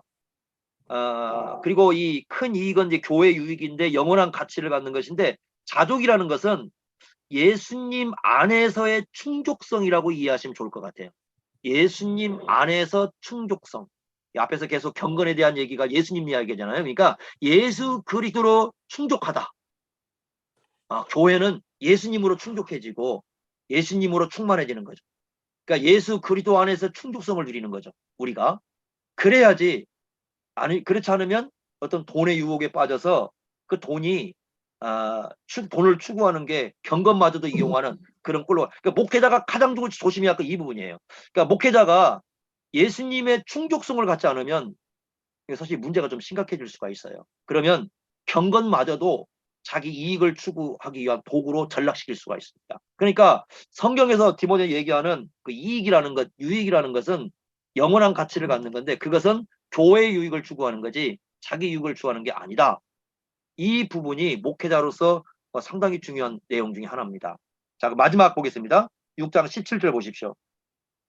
내가 이 세대에 부한 자들을 명하여 마음을 높이지 말고 정함이 없는 재물, 그러니까 부자가 있다면 정함이 없는 재물에 소망을 두지 말게 하고 그 사람들로 하여금 누리게 하고, 그 다음에 그 18절 보시면 선을 행하고 선한 사업을 하고 나눠주기를 너를. 그러니까 이게 뭐냐면 돈을 가진 사람이 있다면, 교회도 그래야 돼요. 그러니까 사실 교회도 그렇고 선한 사업에 좋은 일에 많이 사용할 수 있도록 그렇게 하는 게 중요하다, 이렇게 얘기하는데요. 그게 재밌습니다. 정함이 없다, 재물에 대한 특성을 그렇게 얘기하고 있습니다. 정함이 없다라는 말은 뭐냐면 그 헬라어로 뭐라고 할까요? 아델로 테티라는 말인데, 아델로 테티. 아라는 말이 그 원래 그 부정불변사예요. 아니다 그 말이고, 델로테티는 월말이 그 원문이 원래 그 원형이 델로스. 그러니까 델로스니까 델로스라는 말은 분명하다 그 말이에요. 그러니까 분명하지 않다 그 말입니다. 그러니까 재물은 분명하지 않다. 그 말은 뭐냐, 불확실하다 그 말이에요. 그러니까 정하지 않다는 말은 불확실한 거다. 재물은 불확실한 거다라는 건데, 이거 어디서 갖고 온 내용하고 좀 연결이 될 수 있냐면, 제가 한 가지 재밌는 성경 구절을 읽어드리겠습니다. 잠언 23장 5절 한번 보세요. 잠언 23장 5절. 거기 보시면 잠언 23장 5절 이렇게 말씀을 하고 있죠. 제가 읽겠습니다. 23장 5절. 내가 어찌 허무한 것에 주목하겠느냐. 이 허무한 것은 재물, 돈을 얘기해요. 돈. 허무한 것에 주목하겠느냐 그러면서 정령이 재물은 스스로 날개를 내요. 그러니까 재물은 날개가 있대요. 날아가 버리는 거죠. 날아가는 새는 못 잡잖아 우리가, 그죠? 그 재물은 날개가 있어요. 그래서 어느 정도 어떤 날개를 갖고 있느냐, 거기 보면 하늘을 나는 독수리처럼 날아가. 그럼 독수리를 기르기 쉽지 않죠. 독수리 날아가 버리죠. 그래서 돈이라는 건 뭐냐면, 재물이라는 건 항상 날아갈 수 있어요. 품에 머무는 게 아니라 언제든지 날아갈 수 있는 거야. 항상 불확실해. 그러니까 돈이라는 건, 재물이라는 건 내가 아무리 많이 가지고 있어도 언제 날아갈지 모르는 게 재물이죠. 재물은 우리 품에 머무는 게 아니죠. 그렇지 않으면 우리가 떠나야 됩니다. 나중에는 우리가 다 놓고 가야 돼요. 그래서 그 디모데 전서에 보시면 그 어떤 얘기를 하냐면, 6장 7절에 보시면 아무것도 가지고 온 것도 없고 아무것도 가져가지 못한다. 그러니까 우리는 아무것도 가져온 것도 없는데 아무것도 못 가져가. 재물이 날아가거나 우리가 죽어야 돼요. 그러니까 재물은 불확실해요. 그게 이 디모데에서 가르치는 거예요. 그러니까 어떻게 하느냐, 재물을 선한 일에 써라. 어떤 일이, 좋은 일이 있으면 그 선한 일에 많이 사용을 해라. 그래서 목회할 때 사람들이 돈을 가지고 있는 사람이 있으면 좋은 일에 많이 사용할 수 있도록 그렇게 우리가 이끌어가는 것이 상당히 중요한 목회 방침이죠. 그러니까 돈을, 목회를 할 때 가진 사람들은 좋은 쪽으로, 선한 쪽으로 하나님 나라를 위해서 가장 좋게 쓰는 게 무엇인가, 그걸 우리 목회자들이 가르칠 필요가 있어요. 그렇게 해서 유익하게 사용하는 것이 바로 이 내용이다, 이렇게 볼 수 있습니다. 여기까지 이제 우리가 디모데전서 보시면 될 것 같습니다.